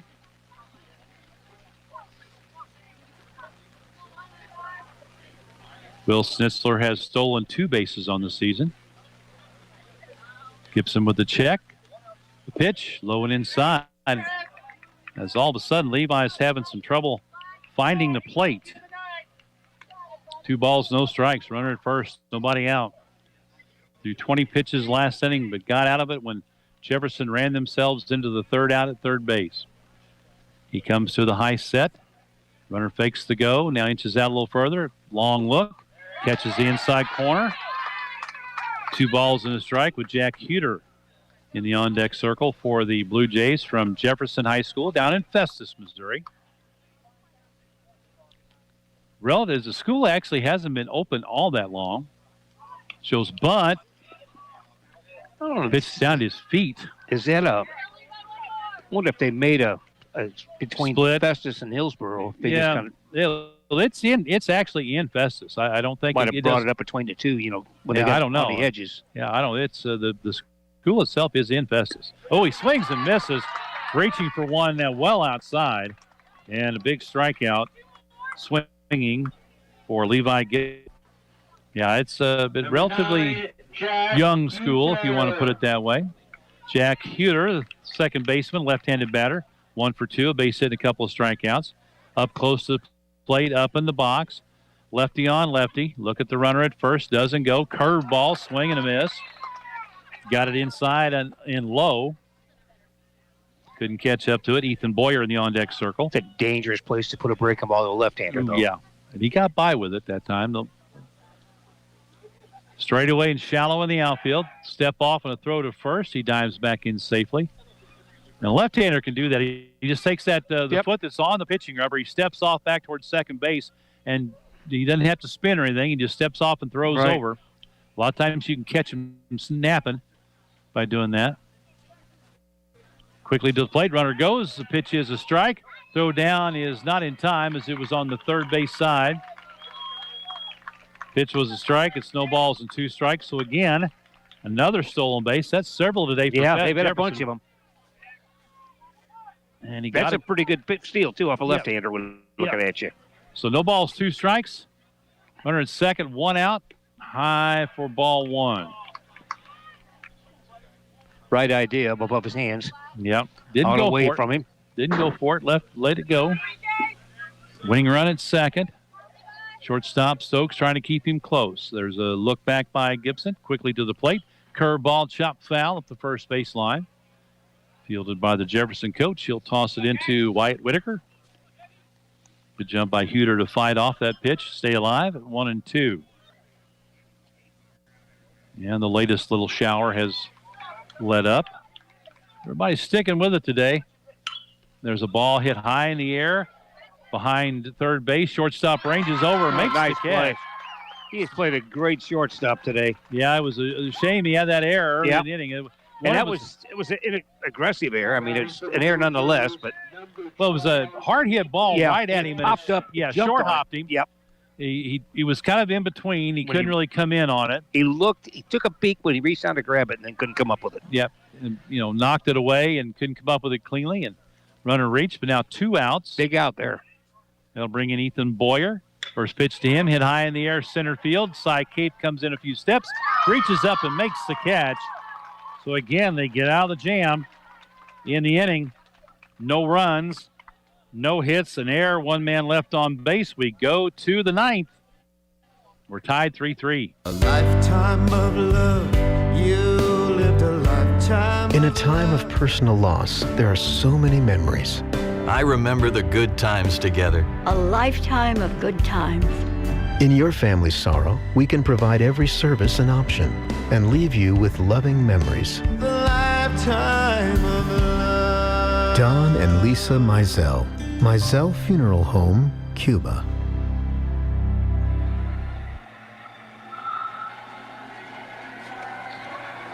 And they're playing the take me out to the ball game for the seventh inning stretch or something here. They wanted to talk to you, then it stopped. Yeah. We head to the actually supposed to play it between innings. Yeah. But they were a little late.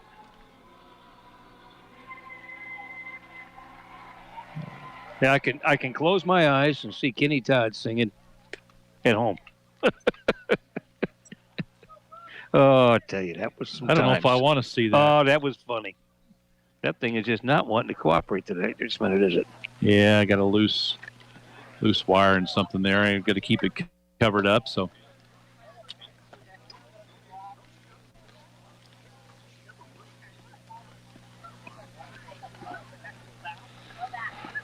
we head to the top of the ninth. It will be 7, 8, 9. Brock Hendricks, Levi Jones, and Cameron England. Bottom of the order for the Wildcats, trying to get something started. Both teams had their one inning. Yeah. Cuba had it in the third, and Jefferson had it in the fourth, and that was been it. Both teams have had runners in scoring position last inning and did not score. And Dalen Whitener out there, and there's a ball at the end of the bat. Second baseman goes down to a knee, fields it, throws to first. One pitch, one out. They'll bring in Levi Jones, the DH today. And he is 0 for 3. 2 strikeouts and a fielder's choice and a stolen base. And Whitener could pitch forever, I think, at the way he's going. He's 9, 8, and 9. Yeah. 3 innings. And won this inning. Yeah. Here's the windup from the right-hander to the plate. Fastball fouled at the plate. Again, he's got a little bit, throws a little bit harder, a little bit more velocity than Schnitzler did at the start. But moves the ball around well, spots his fastball, and has a decent breaking ball. Here's the 0-1. Out in front, and he lines it foul down the third baseline over the dugout and past the bathroom down into the woods. Both pitchers have pitched. Both teams have pitched. Both teams have been real good today. Yeah, they just had that one inning where both of them. Yeah, and other than that, they both have all pitched out of jams. Curveball, and he offered, and strikeout. That's that big. He sets them up with those fastballs. Yeah. He's got that really good curveball, and he's got a couple of swinging strikeouts with that. It's his fourth inning of work. So nobody on 2 outs. Cameron England stands in. Get a walk and a run scored in the third, a strikeout in the fourth, and a line drive to center field in the seventh. 0 for 2, excuse me. Here comes the rain again. First pitch is low and inside for a ball. I've only got 9 innings, too, on my book. You got more than that on yours? I go to 11. I only got 9 on mine. Well, the wind's died down. How about a home run in the rain? Low and outside for a ball. Really, first batter, he's fallen behind. I like your idea. He went 2-1 on Levi Gibson leading off last inning, but got him on a ground out to third. Again, a pretty good little shower coming. Got in on his hands, fouled out of play. Off to the right and down amongst all the cars parked down over there.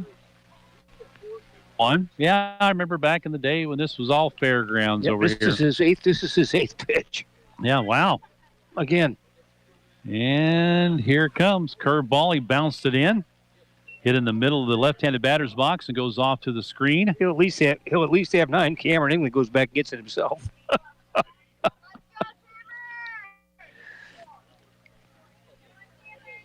So 3 balls and 1 strike.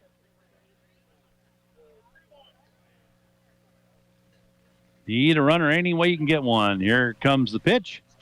Chopper foul up the third baseline. Good kick save by Randy Bouse over there. Blues could use him. Well, not anymore. No, they'll use him next year. 3-2 the count.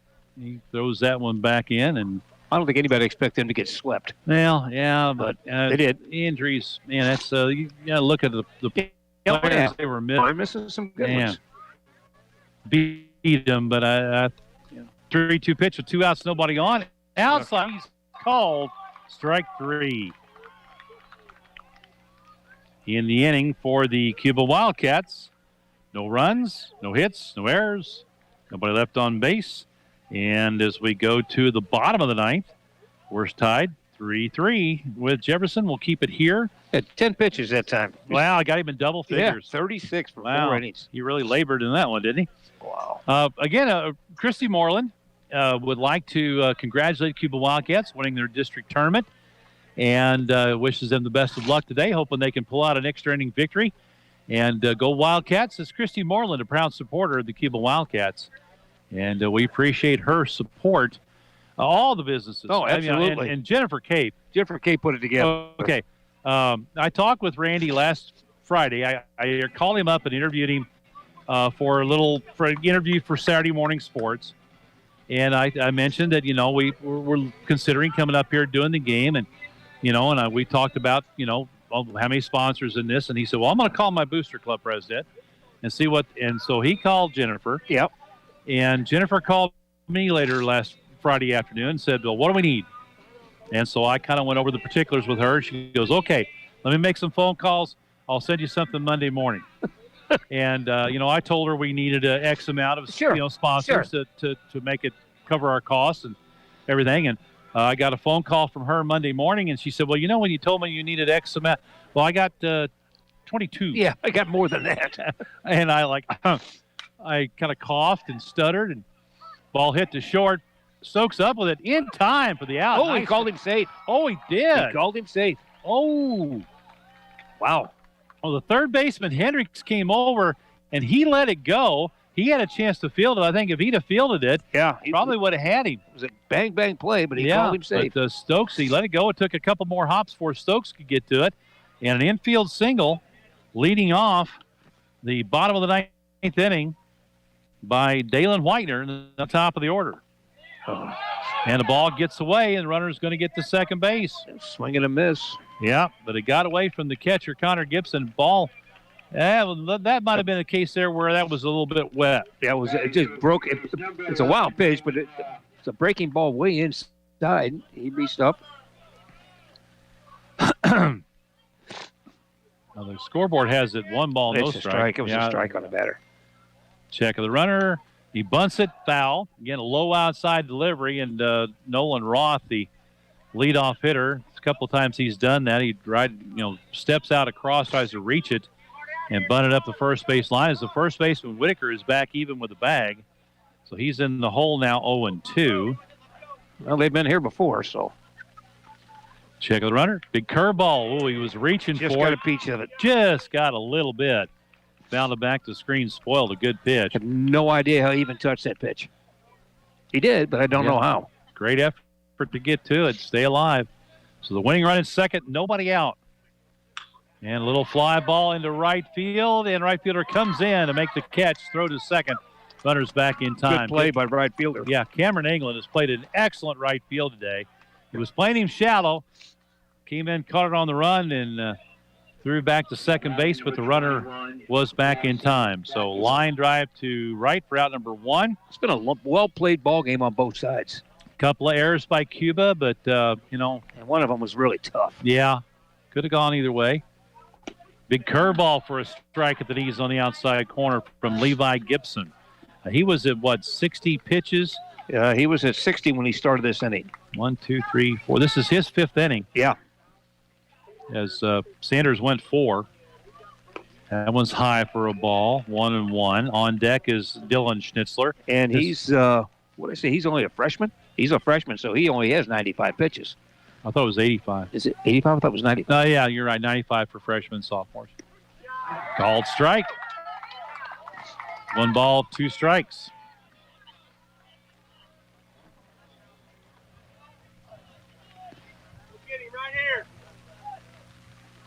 Runner at second, 1 out.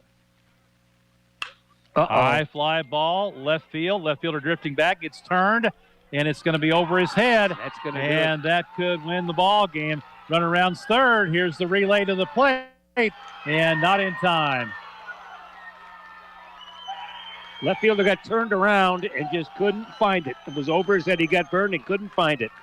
Jaden Schmidt was playing shallow, and he got turned around as that ball carried. Again, the wind had died down. Ball well hit down the left field line by Dawson Jacobek, and the base hit drives in Dalen Whitener, from second base, and Jefferson wins it by a final score of 4-3 in 9 innings as they win it in the bottom of the 9th. Tough loss for the Wildcats. Great end of their season. You really hate to see that, but they battled, played well today. Unfortunately, they had the play here, the leadoff single, little miscommunication on the infield. Possibly could have been thrown out. Yep. You just, what if? But in the inning, 1 run, 2 hits, 2 errors, 1 left on base, and Jefferson wins it by a final score of 4-3. We will take a break, and we'll come back with the final stats and line score after these messages. Every day at Express Employment Professionals in Rolla, they help people in the community find work and help businesses in the area find qualified employees. There's a wide variety of jobs available, including full and part-time. At Express Employment Professionals, there is never a fee or a charge for a job seeker to help find work. Feel free to call Express Employee Professionals at 573-364-5010 and get started on your new career, or stop by the office at 1034 Kings Highway in Rolla. Monica Hutchison is a licensed professional counselor serving the areas of Cuba and Steelville. Monica is a practicing therapist who has been providing individual counseling services to youth and teens in this area for almost 15 years. Monica works with kids and adolescents dealing with trauma, depression, anxiety, grief, and various other life struggles. To schedule an appointment, call Hutchison Counseling at 573-201-6758. That's 573-201-6758 to schedule an appointment. Lewis Diesel Performance in Cuba is a full-service diesel shop specializing in Ford Power Stroke, Cummins, and Duramax trucks. At Lewis Diesel Performance, they can do anything from general maintenance to full builds and performance. They have a brand new diesel performance and repair shop now completely family-owned, and they're ready to serve you to get your truck performance ready. Bring in your personal or company fleet trucks today. Lewis Diesel Performance, located at 5000 Highway P in Cuba. The number is 636-232-4624, and you can find them on Facebook. Today's Cuba Wildcat baseball game brought to you in part by Kula Yoga and Fitness Studio in Cuba, offering yoga classes for all levels. Carrie and Jason Meadows want to bring unity to the community and promote a healthy lifestyle through yoga. The mission at Kula Yoga is to create a welcome environment to explore yoga at any level. Kula Yoga's space is expanded, so they now have more room. Come check it out at 318 North Franklin in Cuba.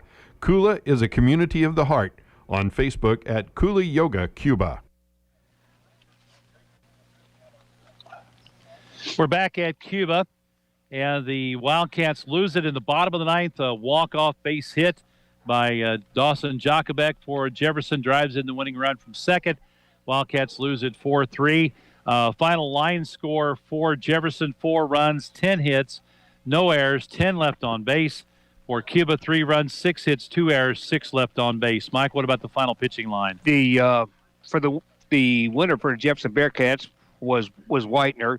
4 innings pitched, 6 strikeouts, no walks, 1 hit, and he only had 36 pitches. And Gibson, 69 pitches, he'll take the loss. 5 innings pitched, struck out 3, walked 1, allowed 3 hits and 1 run. That run was earned. Well, final score, the Jefferson Blue Jays beat the Cuba Wildcats 4-3 in state sectional play. The St. Clair Bulldogs in Class 4 losing 4-2 to Springfield Catholic earlier in the day. So both the local teams are out. Congratulations to the Bulldogs on their Four Rivers Conference and District Championship. Congratulations to the Wildcats on their District Championship, and a tough loss in extra innings here today to a good Jefferson team. Jefferson will go on the road. They'll go down to play the winner of a sectional game that's being played today between Portageville and Kelly. So they may host. I talked to him. Okay. So that Jefferson could host. Yeah. I think it's who hosts. A lot depends on who wins on the other end. So we'll wait and see. But Jefferson a good ball club, and they're hot here at the end of the year. Now 14 out of their last 17, and they go on. And the Wildcats season is over with. Randy Bouse heading down this way, and nothing for them to shake their head about. They played a good ball game. Yep. They played an outstanding ball game. They needed that big hit, just couldn't get it when they needed it. Yeah. All right, Mike. Thank you. All right, buddy. Appreciate it. Yep. Mike's I'm going to watch my granddaughter. So. Yeah, he's got some place to be, so we'll get Coach Bouse in here and get a word with him. So, Randy, go ahead and get in here and have a seat. And joining me right now is Randy Bouse, head coach of the Cuba Wildcats. And, man, Coach, tough way to lose one. Yeah, it sure is. Man, my guys competed hard today, and that's a good baseball game. It really was. It was a really good baseball game. Both teams, some timely hitting, excellent defense on both sides. I think there might have been one error all game. And it was just, at the end of the day, they had one more big hit than we did, and then that was the difference. Yeah, and the play where the runner got on here in the ninth, a little miscommunication maybe, I think, between your third baseman and shortstop.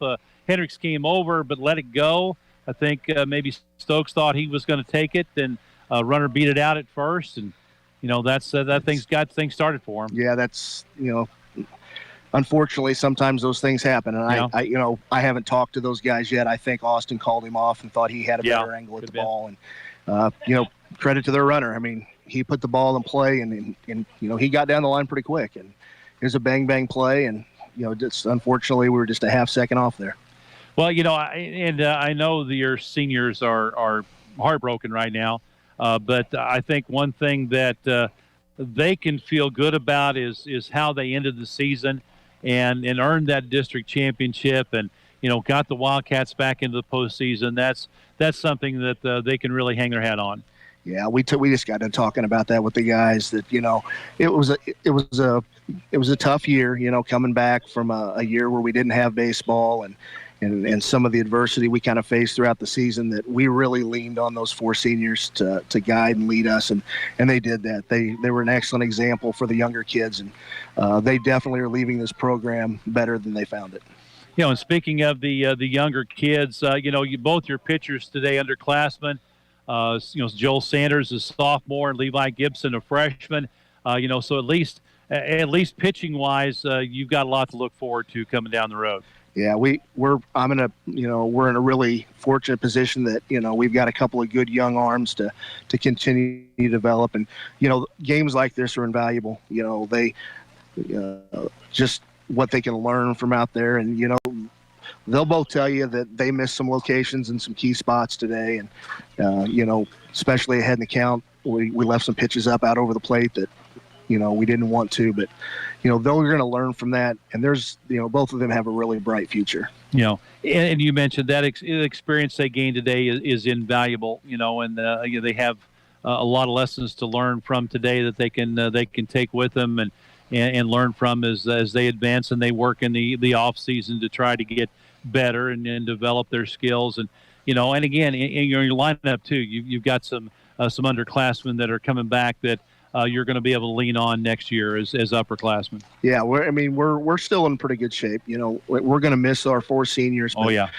but we've got some younger players that are hungry and ready to step up and to contribute, and so I feel like we're in a good spot going into next season. One of the things that we have to do is, the expectations are going to be a little bit higher. Winning a district championship, other teams we're going to kind of be an asterisk or a kind of a mark on their schedule. Yeah. So we're going to see a lot of a tough competition next year. So we have to use the off season to prepare for that and be ready for that. All right. Well, Coach, thank you so much for your time after a tough loss like this. Appreciate talking with you on Saturday mornings.